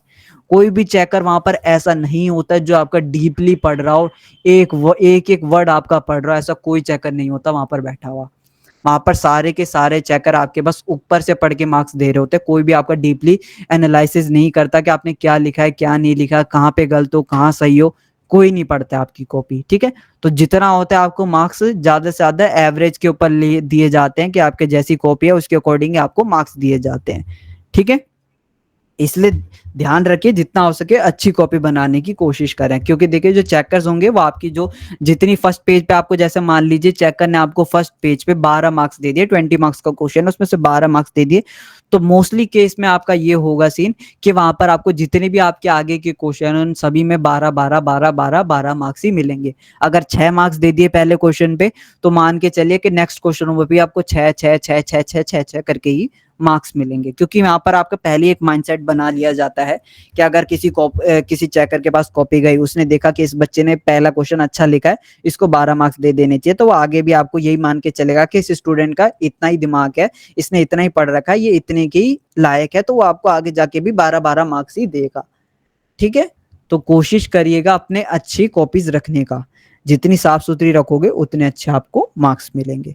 ठीक है, बाकी रही आपकी, देखिए जो आपकी आंसर शीट होती है, आंसर शीट आपको ज्यादा नहीं मिलती, सिर्फ आपको एक बुकलेट मिलती है। ठीक है, जो एक बुकलेट होती है उसमें आपके अप्रोक्स 28 पेजेस होते हैं, जिसमें से लास्ट के 2 कटने के बाद आपके पास 24 पेजेस रहते हैं, फ्रंट एंड बैक दोनों को मिला के। ठीक है, तो ऐसा नहीं है कि सिर्फ एक पन्ने को गिन के 24 कहा जा रहा है, एक पन्ने को गिन के 24 नहीं कहा जा रहा, आगे और पीछे दोनों को मिला के एक पन्ना कहा जा रहा है। नहीं, दोनों को मिला के एक एक पन्ना कहा जा रहा है, यानी कि जैसे फ्रंट है, फ्रंट एक पन्ना हो गया, उसका बैक होगा वो दूसरा पन्ना होगा। ठीक है, तो ऐसे करके जो आपके टोटल होंगे, टोटल आपके 24 पन्ने दिए जाएंगे आपको आगे पीछे दोनों को मिला के। ठीक है, तो इसलिए आपको ज्यादा कॉपीज नहीं दी जाती, तो आप ये भी चीज ध्यान में रखिए कि आप ये नहीं कि पहला क्वेश्चन आप सीधे 6-7 पेजेस का लिख रहे हो, 6-7 पेजेस का लिखोगे तो आपका पूरा एंड तक वो क्लियर हो ही नहीं पाएगा। तो इसलिए आपको जो कोशिश करना कि ज्यादा से ज्यादा आपके 4 से लेके 5 पेजेस तक के ही आपको क्वेश्चन लिखने, इससे ज्यादा लिख भी नहीं पाओगे आप, क्योंकि इतने पेजेस होते नहीं है। 4-5 पेजेस लिखते हो तो ऐसे करके 5 जो क्वेश्चन होते हैं वो कंप्लीट हो जाते हैं पूरे 24 शीटों में। ठीक है, तो जो आपके फ्रंट के 2 पेज रहेंगे, आपके पेज नंबर 1 पेज नंबर 2, वो आपके जो इन्फॉर्मेशन होता है उसके लिए होता है। लास्ट में भी पेज नंबर आपका जो भी होगा आपका 27 और 28, ये दोनों पेज आपके होते हैं इन्फॉर्मेशन भरने के। ठीक है, तो इन दोनों को काट के आपके पास सिर्फ 24 पेज ही बचेंगे। एंड जो फर्स्ट पेज होता है उसकी हम कोशिश करेंगे कि जो आपकी आंसर शीट का फर्स्ट पेज होता है उसको अपलोड करने की कोशिश करें कि टेलीग्राम या व्हाट्सएप पे अपलोड कर सके, ताकि वहां पर आपको पहले ही पता चल जाए कि आपको क्या क्या चीजें वहां पर लिखनी है। बाकी हम एक बार ऊपर ऊपर से बता देते हैं आपको। देखिए आपकी जो फर्स्ट पेज होता है आंसर शीट का, उसमें आपको 3-4 चीजें इंपॉर्टेंट लिखनी होती है, बाकी चीजें आपकी सेम ही रहती है। आपका जो भी आपका एनरोलमेंट नंबर होगा, सबसे टॉप पे एनरोलमेंट नंबर आता है। एनरोलमेंट नंबर को ही आपको वर्ड्स में भी लिखना होता है। अगर हिंदी में कहो हिंदी में शब्द में लिखना होता है, इंग्लिश में कहो तो वर्ड्स में लिखना होता है। जैसे कि अगर आपका टी है, 2 है तो TWO करके 2 लिखना है आपको, ऐसे ऐसे करके वर्ड्स में भी लिखना होता है नीचे एनरोलमेंट पे। ठीक है, तो पहले आपको नंबर्स में लिखना होगा अपना एनरोलमेंट नंबर, उसके बाद आपको वर्ड्स में लिखना होगा। उसी में ही आपको डे भी लिखना होता है कि कौन सा डे है आपका, कौन सा तारीख को एग्जाम दे रहे हो। ठीक है, ये सारी चीजें उसमें ही आएगी। उसमें ही आपका पूछा जाएगा कि आपका सेंटर कौन सा है, सेंटर कोड लिखना होता है। तो ये सारी चीजें आपको देखिए ऑलमोस्ट जो चीजें हैं वो सारी की सारी आपको जो एडमिट कार्ड होगा वहां पर वो मिल जाएगी। इसलिए भी एडमिट कार्ड लेके जाना आपका जरूरी है, ताकि आप वहां से भी देख के वो सारी चीजें फिल कर सको। ठीक है, जो आपका एग्जामिनेशन सेंटर कोड होगा वो कोड आपका हॉल टिकट में लिखा हुआ रहेगा। ठीक है, तो आपको हॉल टिकट को निकालना है, हॉल टिकट को निकाल के आपको उसमें देखना है कि क्या क्या चीजें लिख रखी है। आपको एनरोलमेंट नंबर हॉल टिकट से ही देख के भरना है। ये सारी चीजें आप हॉल टिकट से देख के ही भरिएगा, ताकि एकदम सही रहे, इन्फॉर्मेशन कोई भी गलत ना हो। आपका एग्जामिनेशन सेंटर लिखा रहेगा, वहीं से आपको देख के भरना है। आपका जो कोड होगा, जिस कोड का एग्जाम है, आपको वहीं से देख के लिखना है। ठीक है, बाकी आपसे ये भी पूछा जाएगा कि इस सब्जेक्ट का नाम क्या है, सब्जेक्ट का नाम भी, तो सब्जेक्ट का नाम भी याद रखिएगा कि ये नहीं आप सिर्फ कोड याद रख करके जा रहे हो, आपको नाम भी याद रखना है कि सब्जेक्ट का नाम क्या है।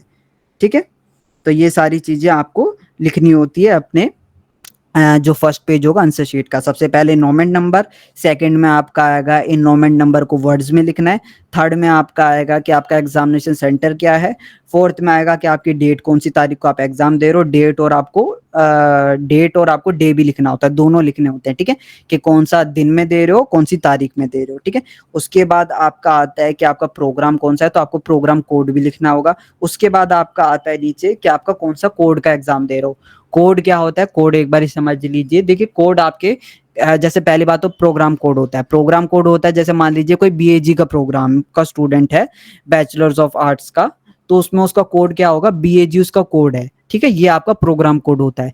और उसमें आपसे पूछा जाएगा कि कोर्स कोड क्या है। कोर्स कोड का मतलब होता है जो आपके सब्जेक्ट होते हैं, सब्जेक्ट के आपके कोड दे रखे होते हैं, वो कोर्स कोड कहलाते हैं। तो जैसे मान लीजिए आपका एक ईवीएस का कोड आता है, बीएजी बीकॉम ये सारे कोड कोर्सेज में आता है, वो आपका 181 करके आता है, तो वो आपका कोड होता है। तो आपको अल्फाबेट में जो है वो भी लिखना है और जो नंबर पे है वो भी लिखना है, ठीक है। जैसे सोशलॉजी का कोई कोड ले लीजिए, तो सोशलॉजी का एक मान लीजिए BSOC 131, ये 131 BAG का कोड है, ठीक है।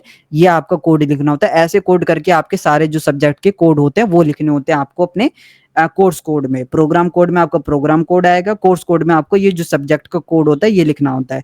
इसके नीचे आपसे पूछा जाता है कि कोर्स का टाइटल क्या है, जो आपका सब्जेक्ट है, सब्जेक्ट का नाम क्या है।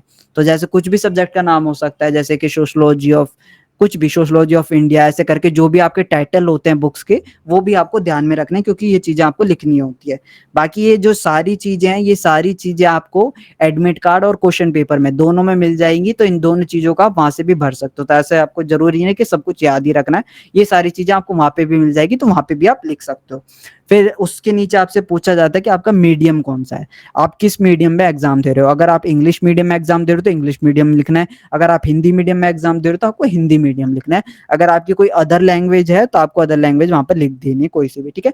एंड काफी सारे स्टूडेंट की मीडियम से भी क्वेरी आती है कि सर देखिए जो हमारी हम क्या इंग्लिश मीडियम में एग्जाम लिख सकते हैं, हम क्या हिंदी मीडियम में एग्जाम लिख सकते हैं, या कोई अदर लैंग्वेज में लिख सकते हैं। काफी सारे स्टूडेंट हमसे ये भी पूछते हैं कि सर हमारा प्रोग्राम इंग्लिश मीडियम है, तो क्या हम अपना एग्जाम हिंदी में दे सकते हैं, या हमारा सब्जेक्ट इसमें है क्या हम इसमें दे सकते हैं। देखिए एग्जाम आप किसी भी लैंग्वेज में दे सकते हो, ठीक है। जिस लैंग्वेज में आपका क्वेश्चन पेपर आपको अलाउ कर रहा है, जिस लैंग्वेज में आपका क्वेश्चन पेपर आपका प्रिंट हुआ है, उन सारी लैंग्वेजों में लिख सकते हो। कुछ क्वेश्चन, मोस्टली जो क्वेश्चन पेपर होते हैं वो हिंदी इंग्लिश दोनों में होते हैं, ठीक है। कुछ क्वेश्चन पेपर होते हैं जो अदर लैंग्वेज में भी होते हैं, जैसे मराठी, उर्दू, अदर जितनी भी लैंग्वेजेस होते हैं उनमें भी होते हैं। एंड कुछ सब्जेक्ट ऐसे होते हैं जो लैंग्वेज सब्जेक्ट होते हैं, तो वो एक पर्टिकुलर लैंग्वेज में ही आते हैं, ठीक है। तो मान लीजिए जैसे किसी का कोड है आपका, जैसे ईवीएस का ही कोड ले लीजिए, ईवीएस का 181 है, वो वैसे एमसीक्यू आएगा, तो हम कोई दूसरा कोड ले लेते हैं। जैसे चलो बीकॉम जी का ही ले लीजिए, बीकॉम जी का ले लिए, BCOC 131 करके, ये हिंदी इंग्लिश दोनों में आता है, ठीक है। तो आप चाहो तो इसको हिंदी में भी अटेम्प्ट कर सकते हो, चाहो तो आप इसको इंग्लिश में भी अटेम्प्ट कर सकते हो, ठीक है। आपको ये देखना है कि आप दोनों में से लैंग्वेज में किस में कंफर्टेबल हो। अगर आपको कोई थ्योरी वाला हो जहां पर आपको ज्यादा लिखना है, जैसे कोई हिस्ट्री का क्वेश्चन पेपर हो गया, चाहे हिस्ट्री का कोई क्वेश्चन हो गया, तो आपको ये देखना है कि आप इंग्लिश में ज्यादा ढंग से अच्छे से लिख सकते हो या हिंदी में ज्यादा अच्छी तरीके से लिख सकते हो, ठीक है। तो जिस भी लैंग्वेज में आप कंफर्टेबल हो, जिस भी लैंग्वेज में आप ज्यादा आंसर बेहतर लिख सकते हो, तो उस लैंग्वेज को प्रेफर बना के उसी लैंग्वेज के थ्रू आपको पूरा क्वेश्चन पेपर करना है। ये नहीं कि आप एक क्वेश्चन हिंदी में कर रहे हो, नेक्स्ट क्वेश्चन आप इंग्लिश में कर रहे हो, फिर एक क्वेश्चन आप हिंदी में कर रहे हो, ऐसा नहीं करना। आपको पूरा का पूरा क्वेश्चन पेपर आपको एक ही लैंग्वेज में लिखना है। अगर आप हिंदी लेते हो तो हिंदी में पूरा क्वेश्चन पेपर करना है आपको, अगर आप इंग्लिश लेते हो तो इंग्लिश में पूरा करना है, ठीक है। जो लैंग्वेज है वो आपकी दोनों में से कोई एक रहेगी, ठीक है। ओके, फिर लास्ट में आपसे बस यहाँ पर एक सिग्नेचर मांगे जाते हैं कि आपको सिग्नेचर भी करने होते हैं वहां पे, ठीक है। जो आंसर शीट होगी इसमें सिग्नेचर का भी दिया रखा होता है आपको कॉलम, वहां पर आपको सिग्नेचर करना होता है, ठीक है। एंड हमेशा एक बार ये चीज याद रखिएगा और ध्यान भी दीजिएगा कि जब आपके पास आंसर शीट आती है, तो आंसर शीट में जो भी आपका एग्जामिनेशन सेंटर है वहां पर उनका स्टैम्प होना चाहिए, सिग्नेचर होना चाहिए, कुछ भी होना चाहिए कि वो माने जाए। अगर वो स्टैम्प नहीं होगा तो वैलिड नहीं मानी जाएगी, ठीक है। इन केस अगर उसमें स्टैम्प नहीं लगा है, जो एग्जामिनर है उसने साइन नहीं किया है वहाँ पे, तो वो जो शीट है वो आपकी वो वैलिड नहीं मानी जाएगी, उसको रिजेक्ट कर दिया जाएगा, आपको मार्क्स नहीं दिए जाएंगे। ठीक है, तो ये चीज जरूर ध्यान रखिएगा कि जो भी आपकी आंसर शीट है उसमें आप पहले बात तो जो कॉलेज है जहाँ का भी आपका एग्जामिनेशन सेंटर पड़ा है उनका स्टैम्प होना जरूरी है। ठीक है, और दूसरा जो आपका एग्जामिनेशन है, जो एग्जामिनर है उनका साइन होना जरूरी है। ठीक है, तो आपका साइन और एग्जामिनर का साइन होना जरूरी है, और एक स्टैम्प। तो ये तीन बहुत चीजें जरूरी है। इन ये तीन चीज अगर नहीं होगी, आपकी इन तीनों चीजों में से एक चीज भी नहीं होगी, तो वो आपका रिजेक्ट कर दिया जाएगा क्वेश्चन पे, जो भी आंसर शीट होगी वो आपकी रिजेक्ट कर दी जाएगी। ठीक है, तो आप हमेशा ये चेक करिएगा, ध्यान रखिएगा। अगर कोई चेकर, मान लीजिए अगर कोई कौन से जो भी आपके एग्जामिनर है वो भूल जाए साइन करना, तो उनको याद दिलाइएगा जाते जाते समय कि सर आपने साइन नहीं किया, यहाँ पर साइन कर दीजिएगा। ठीक है, क्योंकि तभी वैलिड मानी जाएगी जब उसमें साइन होंगे और स्टैम्प होगा और आपका साइन होगा। ठीक है, तो आपको पता चल गया ये सारी चीजें। बाकी जो लास्ट पेज होता है, लास्ट में 2 पेज दे रखे होते हैं ऐसे ही आपको, फ्रंट साइड और बैक साइड। फ्रंट साइड होता है आपका रफ के लिए, रफ काम के लिए आपका फ्रंट साइड दे रखा होता है। तो मान लीजिए जैसे आपको कोई कैलकुलेशन करनी हो या कुछ आंसर लिखना हो, तो आप उसको पीछे में लिख सकते हो। ठीक है, रफ रफ पेज दे रखा होता है आपको रफ काम के लिए, तो आपको कैलकुलेशन करनी हो तो आप पीछे में कैलकुलेशन कर सकते हो पूरी, जोड़ घटाव जो भी करना हो, मल्टीप्लाई डिवाइड जो भी करना हो आपको पीछे में कर सकते हो। एंड अगर जैसे मान लीजिए आपके पास कॉपी जल्दी आ जाए, अगर आप कोई आंसर भूल रहे हो तो उसको पहली आंसर को लिख लीजिएगा पीछे लास्ट में। ठीक है, रफ कॉपी में ऐसे करके आप रफ जो पीछे होता है रफ के लिए यूज कर सकते हो। एंड उसका जो बैक साइड होता है, बैक साइड में आपको बस इन्फॉर्मेशन दे रखी होती है कि इन इन चीजों का ध्यान रखना है आपको, लास्ट में आपको साइन करना होता है। ठीक है, तो आपको एक फ्रंट में साइन करना होता है, एक लास्ट में साइन करना होता है। लास्ट में आप साइन करो ना करो वो आप पे डिपेंड है, इसमें कोई इशू वाली बात नहीं है, बट फ्रंट में आपका साइन होना बहुत जरूरी है। ठीक है, ओके, तो आपको सारी बातें पता चल गई है इन सब चीज़ों के बारे में। ओके, और कोई हमारा टॉपिक रह रखा हो? देखिए, और ये कोशिश करिएगा कि जो आपके आंसर्स हैं, आंसर्स की जो आपको आंसर शीट दी जाएगी, आंसर शीट में अगर अच्छे से आप कर सकते हो तो बहुत अच्छी बात है। तो आप एक लाइन खींच लीजिएगा, जो बॉर्डर्स होते हैं ना, बॉर्डर्स में थोड़ी एक लाइन खींच लीजिएगा अगर आप कर सकते हो तो, अगर आपके पास टाइम है तो। ठीक है, अगर आपके पास टाइम हो तो लाइन खींच लीजिएगा स्केल के थ्रू, अगर साइड साइड में लाइन खींच सकते हो तो अच्छी बात है। तो इससे ये रहता है कि जो आपका एक आंसर शीट होती है वो एक पूरे डिसिप्लिन में रहती है। ये नहीं कि आपके पूरे वर्ड्स जो है आंसर शीट के बाहर जा रहे हो, आंसर शीट से बाहर तक लिख रहे हो आप ऐसे, इस चीज से जो इंप्रेशन होता है वो काफी खराब होता है। ठीक है, इसलिए कोशिश करिएगा कि जो साइड्स के बॉर्डर्स होते हैं उन बॉर्डर्स में से स्केल से एक लाइन खींच के एक बॉर्डर बना दीजिएगा कि इस लाइन से बाहर हमें नहीं जाना, इस लाइन से बाहर हमें नहीं लिखना। और इस साइड तो पहले से लगी हुई रहती है, तो ठीक है, और किसी में नहीं भी लगी रहती हो तो आप एक बार लाइन से खींच दीजिएगा। ठीक है, ऐसे करके आपको आंसर लिखना है। एंड दूसरा इसमें एक और हम पॉइंट बताते हैं आपको, देखिए डायग्राम्स बनाना बहुत जरूरी होता है। जितनी ज्यादा कॉपी आपकी अच्छी रहेगी, हमने पहले ही बताया, जितनी ज्यादा कॉपी अच्छी उतने ज्यादा आपको मार्क्स मिलने की संभावना है। जितनी ज्यादा अट्रैक्टिव रहेगी आपकी फाइल, जो आंसर शीट होगी, कि जैसे मान लीजिए किसी चेकर के पास आ गए, वो देखते कि वाह कि बच्चे ने कितने अच्छे से साफ सुथरा लिखा हुआ, एकदम बॉर्डर्स बना रखे हैं, कोई आंसर बाहर नहीं जा रहा, कोई आंसर में कटिंग नहीं है, कुछ खराब नहीं कर रखा, हर क्वेश्चन को इसने हेडिंग में लिख रखा है, जो आंसर है उसको 3 बॉडी पार्ट्स में डिवाइड कर रखा है इसने, फर्स्ट इंट्रो दे रखा है, फिर मेन बॉडी, फिर कंक्लूजन दे रखा है, इसी में उसने डायग्राम भी बना रखा है, जो मेन कीज है उनको हाईलाइट कर रखा है, पेंसिल के थ्रू आपको हाईलाइट करना है। जो कुछ मेन कीज होती हैं उनको आप ब्लैक पेन से भी लिख सकते हो, आंसर आप ब्लू से लिख रहे हो और कुछ मेन की को आपको हाईलाइट करना तो उसको ब्लैक से लिख दीजिए। अगर आपकी ये सारी चीजें रहेंगी, आपकी हैंडराइटिंग भी बहुत अच्छी है, तो आपके चांसेस ही नहीं है कि आपके 70-80 से कम आ जाए। ठीक है, आपके पूरे ही पूरे मार्क्स आएंगे, 70-80-90 ऐसे मार्क्स आएंगे आपके। ठीक है, अगर आप पहली से बेकार रखते हो तब आपके 40-50, 40-50-30 ऐसे मार्क्स आएंगे। अगर आप बहुत अच्छे बना के चलोगे पहली, अगर आपका आंसर गलत भी हो, अगर आपने उसमें गलत भी लिखा हो, लेकिन आप उस ढंग से बना रहे हो उस क्वेश्चन को कि किसी भी चेकर को ऐसा लगे कि हाँ इस स्टूडेंट ने बहुत अच्छा लिखा होगा आंसर, कि वो आपको पूरा मार्क्स दे दे। ठीक है, तो इसलिए दिमाग से थोड़ा खेलना पड़ता है आपको, क्योंकि हमने पहली बता रखा है कि यहाँ पर पहली बात तो कोई पढ़ता नहीं है डीपली। अगर आप गलत भी लिख दो, लेकिन आपने इस तरीके से चालाकी से लिखो, देखो हम आपको बताते हैं कैसे करना है। देखो, आपको जो फर्स्ट पेज है, फर्स्ट पेज पे तो अपना सबसे बेस्ट आंसर लिखिए।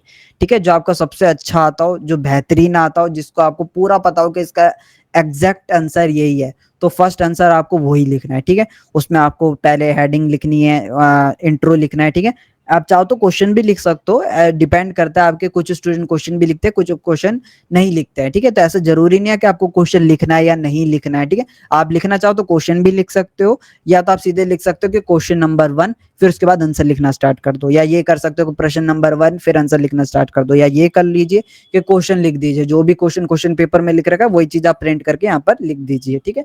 ऐसा भी कर सकते हो, ठीक है। फिर उसके बाद आपको जो इंट्रोडक्शन है वो देना है, उसके बाद मेन बॉडी रखनी है, ठीक है। देखिए डायग्राम आपको कहाँ बनाना है, पहली बात तो डायग्राम आपको फर्स्ट पेज पे ही बनाना है, क्योंकि आप सेकंड पेज तक का वेट करोगे तब तक तो जो चेकर का माइंडसेट है वो सेट हो चुका होगा, वो पहले ही समझ जाएगा कि इस बच्चे को इतने मार्क्स देने, इसलिए सेकंड पेज तक का इंतजार मत कीजिएगा।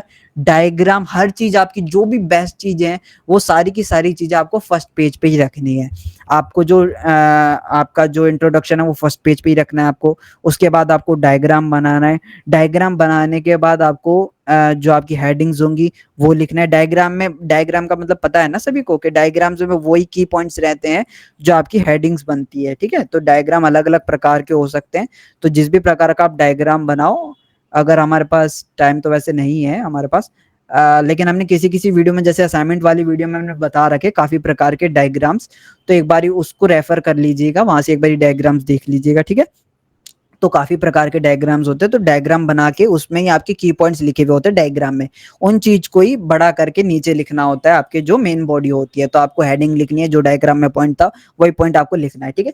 तो ये सारी चीजें आपको फर्स्ट पेज पे ही रखनी है। कुछ आपको हाईलाइट करना हो पेंसिल से तो उसको हाईलाइट करेगा, कुछ आपके ऐसी लाइंस हो जिसको आप बोल्ड करना चाह रहे हो, ब्लैक पेन से लिख दीजिएगा, ब्लू से आंसर लिख रहे हो ब्लैक से। तो जितनी भी बेस्ट चीजें आपको फर्स्ट पेज पे रखनी है, ठीक है, कि आपका फर्स्ट पेज इतना बेस्ट होना चाहिए कि पूरी क्लास में किसी का ना हो, क्योंकि अगर देखिए पूरी क्लास में सबसे बेस्ट पेज आपका होगा तो आपको सबसे ज्यादा मार्क्स मिलेंगे, ठीक है। तो सबसे बेस्ट पेज आपका होना चाहिए, और जितना हो सकी जितनी अच्छी अच्छी चीजें, सारी की सारी चीजें आपको अपने फर्स्ट पेज पे डाल देनी है, ताकि वहीं से जो एक चेकर का माइंडसेट है वो सेट हो जाए कि हाँ ये बच्चा बहुत पढ़ने वाला है, इसने बहुत ही अच्छे से अपना आंसर लिखा है, बहुत मेहनत करी है इसने, बहुत डीपली इसको नॉलेज है हर चीज की। तो उस हिसाब से आपको 18 17 15 20 ऐसे ऐसे करके वो मार्क्स देगा, ठीक है। तो इसलिए हमेशा अपना फर्स्ट पेज बेस्ट रखने की कोशिश करिएगा, ठीक है। तो आपको यही सारी चीजें अपने आंसर राइटिंग पे ध्यान रखनी है कि आपको जो आंसर है उसको 3 पार्ट्स में डिवाइड करना है, हाईलाइट करना है आपको, हेडिंग्स में लिखना है आपको, डायग्राम्स बनाने हैं आपको। एंड देखिए डायग्राम सिर्फ एक ही क्वेश्चन में नहीं बनाना होता, जितने भी क्वेश्चन कर रहा पूरे के पूरे 5 के 5 क्वेश्चन में बनाना होता है। बस ये है कि अगर आपके पास टाइम है तो ये सारी चीजें आप करते जाओ, अगर आपके पास लगता है कि आपको पास टाइम कम है तो आप फर्स्ट पेज पे तो आपने बना ही दिया होगा, तो सेकंड पेज थर्ड पेज में जितना आप बना सकते हो इन सब चीजों को बनाने की कोशिश करें। लेकिन फर्स्ट पेज कंपलसरी है, फर्स्ट पेज पे आपको पूरा का पूरा एकदम बेस्ट रखना ही है। उसके बाद आपको जितना टाइम मिले उस हिसाब से आप नेक्स्ट पेजेस में भी ये सारी चीजें फॉलो करते रहें, ठीक है। अगर आपको हाईलाइट करने का मौका मिले तो अपने लास्ट क्वेश्चन में भी कर लीजिएगा, अगर आपको किसी को बोल्ड करने का मौका मिले तो आप अपने लास्ट क्वेश्चन पे भी कर लीजिएगा। टाइम क्यों, देखिए टाइम के अकॉर्डिंग चलिएगा, ये नहीं कि आपके पास टाइम है नहीं, आप डायग्राम भी बनाने बैठ रखे हो, आपको हाईलाइट भी करना है, आपको सब कुछ करना है, ऐसे तो फिर आपका इसमें नुकसान हो जाएगा, ठीक है। कि अगर आप देखो मान लीजिए जैसे लास्ट क्वेश्चन आपके 5 क्वेश्चन दे रखे थे आपके, ठीक है, आप 5वां क्वेश्चन कर रहे हो, आपके पास सिर्फ बच रखे हैं 2 मिनट बच रखे हैं, 1 मिनट बच रखा है, बेल बजने वाली है, आपके क्वेश्चन पेपर सारे लेने वाले हैं, ठीक है। तो आप पहुंच रखे हो पहला ही क्वेश्चन, पहली लाइन लिख रहे हो उस क्वेश्चन की, ठीक है। तो आपको ये नहीं करने बैठ जाना कि वहां पर आप उसका इंट्रोडक्शन सब लिख रहे हो, फिर डायग्राम बना रहा हो, उतनी देर में आपकी बेल बज जाएगी, आपने डायग्राम तक ही बनाया होगा, मेन बॉडी तक आप पहुंचे ही नहीं, आपने डायग्राम तक ही बनाया, उतनी देर में वो जो भी आपके एग्जामिनर होंगे वो आपकी कॉपी लेके चले जाएंगे। इसमें जब चेकर के पास जाएगी तो वो आपको लास्ट में ज्यादा से ज्यादा 1 मार्क्स 1.5 मार्क्स ही देगा, इससे ज्यादा मार्क्स नहीं देगा। वहीं पर आप देख रहे हो कि आपके पास सिर्फ 1 मिनट बच रखा है, आप सोचो कि अगर अभी मेरे पास मिनट ज्यादा नहीं है तो जल्दी जल्दी स्पीड में बेकार भी राइटिंग हो जाए कोई बात नहीं, दिक्कत नहीं है, लेकिन जल्दी जल्दी में लिख लिख के जितना भी नंबर का क्वेश्चन है, 20 नंबर का क्वेश्चन है, तो कम से कम 3-4 पेजेस लिख के आना, ठीक है, 3-4 पेजेस तो लिख के ही आना जितना हो सके। तो ये टाइम मैनेजमेंट आपको पहले से करके रखना है, ये नहीं कि आप एट ए टाइम मैनेजमेंट कर रहे हो अपना, ये सारे टाइम मैनेजमेंट पहले से ही करके रखना होता है। देखिए जब भी आप किसी एग्जामिनेशन की तैयारी करते हो तो आंसर राइटिंग बहुत मैटर करती है आपकी। अगर मान लीजिए कोई भी एग्जाम है आपको, तो अगर आप किसी एग्जाम को पहले से लिख के उसकी प्रैक्टिस करते हो तो आपकी बहुत अच्छे मार्क्स आने के चांसेस रहते हैं। अब पहले से लिख के प्रैक्टिस करने का मतलब क्या है और इससे क्या बेनिफिट होता है वो भी हम आपको बता देते हैं। देखिए, अगर आप मान लीजिए कोई बुक है, आप बुक में से किसी क्वेश्चन को देख रहे हो कि ये क्वेश्चन एग्जाम में आया था, इसको पढ़ के आप याद कर रहे हो, तो सिर्फ आप उसको याद करके जा रहे हो और एग्जामिनेशन में जब बैठोगे आप, तो हो सकता है आपसे काफी सारी चीजें भूल जाओ, हो सकता है वो आपको आंसर याद ही ना आए, हो सकता है वो आपके दिमाग में आए नहीं है, हो सकता है आपके कुछ लाइंस आप भूल जाओ। तो यहाँ पर ऐसा रहता है अगर आप उसको याद करके जा रहे हो, ठीक है। अगर आप उसको लिख के जाओगे, मान लीजिए जैसे आपने कोई आंसर है, उसकी आप आंसर राइटिंग प्रैक्टिस कर रहे हो, आप उसको आंसर को डेली डेली लिख रहे हो, 3-4 हफ्ते में 3-4 बार लिख रहे हो, 2-3 बार लिख रहे हो, तो उससे आपके वो दिमाग पे पूरा सेट हो जाता है, जो आंसर होता है वो पूरा का पूरा सेट हो जाता है। तब आपको उसमें बिल्कुल, जब आप एग्जामिनेशन में बैठोगे ना, आप आंख बंद करके भी लिख दोगे ना, तो भी आप पूरा आंसर लिखाओगे। आपको बिल्कुल सोचने का टाइम ही नहीं देना पड़ेगा कि हाँ, मुझे इसमें याद करना पड़ेगा, अरे नेक्स्ट पॉइंट क्या था, याद नहीं आ रहा, क्या हेडिंग थी। तब आपको बिल्कुल याद नहीं करना पड़ेगा अगर आप उसकी आंसर राइटिंग की प्रैक्टिस करते हो डेली। अगर किसी भी आंसर को आप डेली डेली लिख रहे हो, तो पहले तो आपके हैंड से उसकी प्रैक्टिस हो रही है, आपको उसको लिखने का पूरा याद हो जाएगा कि आपको कैसे कैसे क्या क्या शब्द लिखना है, सारी चीज हो जाएगा। फिर आप उसको आंखों से भी देख रहे हो, आंखों से भी याद होगा। फिर आप अगर उसको पढ़ के भी बोल रहे हो, तो आपको पढ़ के भी याद हो जाएगा, कान से सुन भी रहे हो तो कान से भी उसको जो भी चीज है वो सारी चीजें याद हो जाएगी और दिमाग में तो आपके बैठ ही जाएगी, ठीक है। तो जितना हो सके आंसर प्रैक्टिस जरूर करा करें घर पे बैठ के, अगर आपके पास टाइम है तो आंसर प्रैक्टिस जरूर करा करें। जितना ज्यादा आप आंसर प्रैक्टिस करोगे उतने ज्यादा अच्छे मार्क्स आएंगे। तो अब जैसे आप एग्जामिनेशन सेंटर पे बैठोगे, आपको बिल्कुल ध्यान लगाने की जरूरत नहीं पड़ेगी कि इस क्वेश्चन का आंसर क्या है। आप जैसे अपना पेन लिखोगे वो ऑटोमेटिक ही लिखने लग जाएगा, क्योंकि हमारे दिमाग में पूरा बैठ रखा होगा कि पैटर्न, एक शब्द कैसे लिखना है, उसके अगला शब्द कैसा होगा, सेकंड वर्ड क्या है, थर्ड वर्ड क्या है, फोर्थ वर्ड क्या है, वो पूरे दिमाग में सेट हो जाता है अगर आप डेली डेली एक ही आंसर, 2-3 आंसर को लिखते जा रहे हो तो, ठीक है। इसलिए आंसर राइटिंग प्रैक्टिस बहुत इंपॉर्टेंट है। तो इन चीजों को आप करते रहा करें घर में। अगर आपके कल से एग्जाम नहीं है, बाद से एग्जाम है, तो ये चीजें अभी से स्टार्ट कर दे तो ये आपके लिए बहुत बेनिफिशियल रहेगी, ठीक है। ओके, इसमें और कोई पॉइंट रहता है अभी आपका? ऑलमोस्ट हमने सारे पॉइंट क्लियर कर दिए हैं, बाकी अगर कुछ याद आएगा तो हम आपको बता देंगे। तो इसी पैटर्न के थ्रू आपको चलना है, ठीक है। ज्यादा पेजेस नहीं मिलेंगे आपको, एक्स्ट्रा शीट्स नहीं मिलेंगी आपको। जो शीट्स हैं वो आपके पास 24 पन्नों की शीट है, आगे पीछे दोनों को मिला के 24 पन्ने की शीट है, उसमें ये आपको लिखना है। तो पहली क्वेश्चन आप 6-7 पन्नों को मत लिखिएगा, क्योंकि इतने आपके पास पेजेस नहीं रहते। 5-5 का भी सारे क्वेश्चन लिखेंगे तो भी आपका वो कवर नहीं होगा, 5-5 पेजेस में लिख रहे होगे आप एक क्वेश्चन तो भी कवर नहीं होगा। तो इसलिए आपको कुछ क्वेश्चन आपको 5-5 पेजेस के लिखने हैं, कुछ क्वेश्चन आपको 4-4 पेजेस के लिखने हैं, तब जाके वो 24 पेजेस में आपके 5 के 5 क्वेश्चन कंप्लीट हो जाएंगे, ठीक है।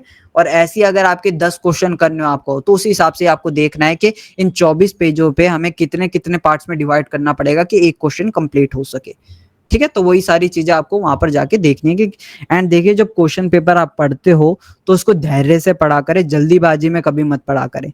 एकदम धैर्य से पढ़ना है आपको कि क्या क्या क्वेश्चन लिखा। काफी बार ऐसा होता है, जैसे एमसीक्यू वाले क्वेश्चन पेपर्स को ही ले लेते हैं हम। जैसे आपका एक आता है 181 करके, ईवीएस का कोड है आपका, ये एमसीक्यू वाला क्वेश्चन है, ठीक है। इसमें एमसीक्यू टाइप क्वेश्चन आते हैं, 50 क्वेश्चन होते हैं, आपको 1 मार्कर होते हैं, सारे के सारे 1 मार्क्स के क्वेश्चन होते हैं ये। इसमें क्या होता है, इसमें आपको थोड़ा कंफ्यूज करने के लिए आपका क्वेश्चन दे रखा था, कुछ भी क्वेश्चन होता है, लास्ट में उसके हाँ नहीं यस नो करके लिखा हुआ रहता है। बच्चे उस पर ध्यान नहीं देते कि लास्ट में यस नो हाँ क्या लिख रखा है, कि ये कथन सही है या नहीं है, ये करके बताया, या क्या ये तथ्य सही है नहीं है, ऐसे करके पीछे लास्ट में लिखा हुआ रहता है। बच्चे स्टार्टिंग की 3 लाइन पढ़ते हैं, अरे ये तो मुझे आंसर पता है, सीधे वो उस पर जाके टिक कर देते हैं, उसमें ये नहीं पढ़ते कि ये उसके लास्ट में लिखा क्या है। इसलिए हमेशा हम कहते हैं कि क्वेश्चंस को पूरा डीपली पढ़ा करें, अच्छे से पढ़ा करें, धैर्य रख के पढ़ा करें। एंड देखिए, जब क्वेश्चन पेपर आपको मिलता है, मोस्टली केसेस में तो आपको कुछ पढ़ने का मिल जाता है मौका, बट काफी ज्यादा जगहों में ऐसा भी होता है कि आपको पढ़ने का मौका ही नहीं दिया जाता, आपको सीधे क्वेश्चन पेपर पढ़ा दिया जाता है। कहीं कहीं जगह ऐसा होता है कि 15 मिनट पहले क्वेश्चन पेपर दे दिया जाता है आपको, कि रीड कर सको आप क्वेश्चन पेपर में कि कौन कौन से क्वेश्चन है। बट कहीं कहीं जगह ऐसा होता है कि आपके 2 भी बज गए, आपको क्वेश्चन पेपर नहीं दिया जा रहा। कहीं कहीं ऐसा भी होता है कि आपको 1-1 घंटा, आधा-आधा घंटा भी क्वेश्चन पेपर लेट पकड़ाया जाता है। तो इस बात को ध्यान में रखिएगा, अगर आपको लेट क्वेश्चन पेपर दिया जाता है, आधा घंटा 1 घंटा, तो इसमें आपकी गलती नहीं है, इसमें आपके सेंटर वालों की गलती है। तो आपको उनसे आधा घंटा एक्स्ट्रा लेना है, पेपर खत्म भी हो जाए उसके आधे घंटा एक्स्ट्रा लेना है अगर उनने आधा घंटा लेट दिया है आपको तो। ठीक है, ये मत सोचिएगा, उनसे पहले ये चीज डिस्कस कर लीजिएगा, उनको पहले ही बोल दीजिएगा कि सर आपने हमें आधा घंटा लेट क्वेश्चन पेपर दिया तो हमें आप आधा घंटा एक्स्ट्रा भी दोगे। ठीक है, तो आप ये नहीं कि आप बैठ जाओ खुद ही चुपचाप और वो जब आपसे कॉपी लेने आए तो आप उनको पकड़ा भी दो, ऐसा नहीं करना आपको। आपको उन्होंने आधा घंटा लेट दिया है क्वेश्चन पेपर तो आपको आधा घंटा उनसे एक्स्ट्रा लेना है। ठीक है, क्योंकि काफी बार ऐसा होता है कि कुछ क्वेश्चन पेपर प्रिंट होने में टाइम लग जाता है या जो सेंटर्स होते हैं उन पे अवेलेबल नहीं होता, कुछ भी रीजन हो सकते हैं। ठीक है, तो उन सेंटर वालों से आपको एक्स्ट्रा टाइम मांगना है जितना वो आपको देते हैं। ठीक है, एंड जो क्वेश्चन पेपर होता है, क्वेश्चन पेपर आपका जो बैग होता है, क्वेश्चन पेपर का पूरा बैग आता है, वो सील पैक होता है। ठीक है, इस बात को हमेशा ध्यान में रखिएगा, जब भी आपका कोई क्वेश्चन पेपर का सेट आ रहा है वो सील पैक होना चाहिए। अगर उसमें से सील खुली हुई है तो आप ये समझ लीजिएगा कि उसमें से कोई क्वेश्चन पेपर निकाल रखे, हो सकता है किसी स्टूडेंट को दे दियो पहले ही, या हो सकता है उन्हें अपने पास रखे, कुछ भी रेफरेंस के लिए कुछ भी तरीका हो सकता है। ठीक है, एंड ऐसी चीजें होती है, कहीं कहीं जगह होती है, ज्यादातर ऐसी साइड होती है जहां पर चीटिंग ज्यादा होती है। ठीक है, तो इन चीजों को हमेशा ध्यान में रखिएगा कि आपको कोई भी ऐसे क्वेश्चन पेपर नहीं लेने जिनमें सील पैक, जो सील पैक ना हो, पहले से खुल रखे हो। अगर ऐसे कोई भी होता है तो उनकी जाके शिकायत कीजिएगा, हेडक्वार्टर जाइए या उनके जो भी हेड है उनके पास जाइए, उनको बताइए कि आप ये सील पैक क्वेश्चन पेपर नहीं दे रहे हो, इसमें से पहले की मतलब पहले से सील खुली हुई है, तो हो सकता है किसी स्टूडेंट ने इसमें से पहले ही क्वेश्चन देख लिया हो या किसी ने क्वेश्चन पेपर इसमें से पहले ही ले लिया हो। ठीक है, तो इसलिए हमेशा ध्यान रखिएगा जो आपका पैकेट आएगा क्वेश्चन पेपर का वो पूरा सील पैक होना चाहिए। ओके ओके, तो हमने इसमें सारे पॉइंट्स बता दिए हैं शायद, तो आपको ऐसे ऐसे करके पूरा अपना आंसर लिखना है। ओके, अब हम आ जाते हैं चेकिंग पे कि चेकिंग आपकी क्वेश्चन की जो आंसर शीट्स होती है वो चेकिंग कैसे होती है। तो देखिए इसके बारे में हमने पहले भी बता रखा है आप सबको कि देखिए जो चेकिंग होती है, पहली बात तो वो आपके जो भी स्टडी सेंटर होता है, रीजनल सेंटर होता है, वहां नहीं होती, इसके लिए पर्टिकुलर सेंटर्स बना रखे होते हैं चेकिंग के लिए। वहां पर जाके कॉपीज चेक होती हैं, जहां पर बाहर से चेकर्स आते हैं, बैठ के आपकी कॉपीज चेक करते हैं। ठीक है, एंड चेकिंग के बारे में भी हमने यही सारी चीजें आपको इसमें शायद इससे पहले वाले पॉइंट में क्लियर कर भी दी है, फिर भी दोबारा से बता देते हैं आपको कि देखिए चेकिंग के लिए आपके जो चेकर्स होते हैं वो बाहर से आएंगे, उनको कॉपीज मिलेंगी, तो आपको पहले से जानते नहीं है तो जितना हो सके आप अच्छी कॉपीज लिख के रखिएगा। हिंदी मीडियम वाले स्टूडेंट थोड़ा अच्छे से ध्यान दीजिएगा इस बात पे, इंग्लिश मीडियम वाले फिर भी चलो थोड़ा बहुत लिख के आ जाते हैं, उनको अच्छे मार्क्स मिल जाते हैं, तो हिंदी मीडियम वाले विशेषकर इस पे ध्यान दीजिएगा। ठीक है, तो अच्छे से कॉपी लिख के आइएगा। अगर आप मान लीजिए किसी सब्जेक्ट में फेल भी हो जाते हैं, जैसे रिजल्ट निकलेगा आपका उसमें आप फेल हो जाते हैं, कम मार्क्स आते हैं, तो देखिए अगर आपके 35 मार्क्स है, देखिए पासिंग मार्क्स भी बता देते हैं साथ के साथ आपको। देखिए जो 100 मार्क्स का क्वेश्चन पेपर होता है फॉर बैचलर्स, ठीक है, फॉर बैचलर्स 100 मार्क्स का जो क्वेश्चन पेपर होता है उसमें आपके 35 मार्क्स होते हैं पासिंग मार्क्स। ठीक है, जो मार्क्स होंगे पासिंग मार्क्स वो आपके कितने होंगे 100 में से 35 मार्क्स। अगर वहीं पर आपको कोई क्वेश्चन पेपर 50 मार्क्स का है, कोई क्वेश्चन पेपर मान लीजिए आपका 50 मार्क्स का है, तो वहां पर आपको कितने मार्क्स देने होंगे, कितने नंबर चाहिए होंगे, वहां पर आपको चाहिए होंगे 18 मार्क्स। ठीक है, ये सारे बैचलर्स के लिए। ऐसे आपके कुछ क्वेश्चन पेपर अलग मार्क्स के होते हैं, कुछ क्वेश्चन पेपर अलग मार्क्स के होते हैं। ठीक है, तो इन सब चीजों का आपको ध्यान रखना है। वही मास्टर्स के लिए ऑलमोस्ट जो पासिंग मार्क्स होते हैं वो आपके 40 होते हैं, 40 मिनिमम मार्क्स चाहिए होते हैं, उसमें आपको पासिंग मार्क्स माना जाता है। अगर 40 से नीचे हैं आपके तो आपको फेल की कैटेगरी में रखा जाएगा। अगर आपके 40 हैं, 40 से अबव है तो आप पास हो। वैसे ही बैचलर्स में है, बैचलर्स में 35 है तो आप पास हो, 35 से नीचे है 34 तो आप फेल हो। ठीक है, बाकी आपके जो 50 मार्क्स के होंगे उसमें आपको 18 मार्क्स चाहिए होता है, तो अगर 18 मार्क्स हैं आपके तो आप पास हो, 18 से कम है 17 मार्क्स है तो आप फेल हो। ठीक है, तो इन चीजों का ध्यान रखिएगा। एंड क्वेश्चन पेपर को खाली बिल्कुल मत छोड़ के आइएगा। आप देखिए खाली छोड़ने का हमने पहले भी एक चीज बता रखी है खाली छोड़ने का, कि देखिए मान लीजिए जैसे आप बहुत पढ़ने वाले स्टूडेंट हो, बहुत अच्छे स्टूडेंट हो और आप बहुत अच्छे मार्क्स पाना चाहते हो। ठीक है, आपको लगता है कि ये क्वेश्चन पेपर हार्ड आ चुका है या कुछ भी रीजन हो, आपको अच्छे मार्क्स चाहिए और आपको लगता है क्वेश्चन पेपर हार्ड आ चुका है कि आप इसमें से सिर्फ 2 ही क्वेश्चन कर पा रहे हो या 3 ही क्वेश्चन कर पा रहे हो, तो अब आपको क्या करना है, आपको सिर्फ क्वेश्चन पेपर को ब्लैंक छोड़ के आ जाना है। आप ब्लैंक छोड़ के आओगे, इससे क्या होगा, इससे आप अगर ब्लैंक छोड़ के आ जाओगे क्वेश्चन पेपर, तो अब आपको दोबारा मौका दिया जाएगा कि आप दोबारा इस एग्जाम को दे सको। अगर आपके मान लीजिए आपने थोड़ा बहुत कुछ लिख के आ गए, आपके 35 मार्क्स आ गए, तब आप पास हो जाते हो, तब आपको वो दोबारा मौका नहीं दिया जाएगा कि आप उसमें कुछ और लिख के अच्छे से मार्क्स लेके आ सको, तो वो आपके परमानेंट मार्क्स हो जाएंगे 35 मार्क्स, ठीक है। इसको भी बाईपास करने का एक तरीका है, वो हम आपको बाद में बताएंगे, पहले ये बात सुन लीजिए, ठीक है। तो इसलिए हम कह रहे हैं आपको, अगर आपको अच्छे मार्क्स चाहिए, अगर आपको कहीं कंपटीशन के लिए या कहीं पे आपको 60% मार्क्स चाहिए या कुछ चाहिए, 60% चाहिए, 70% चाहिए, तो उसके लिए भैया आपको अच्छे मार्क्स तो लाने ही होंगे।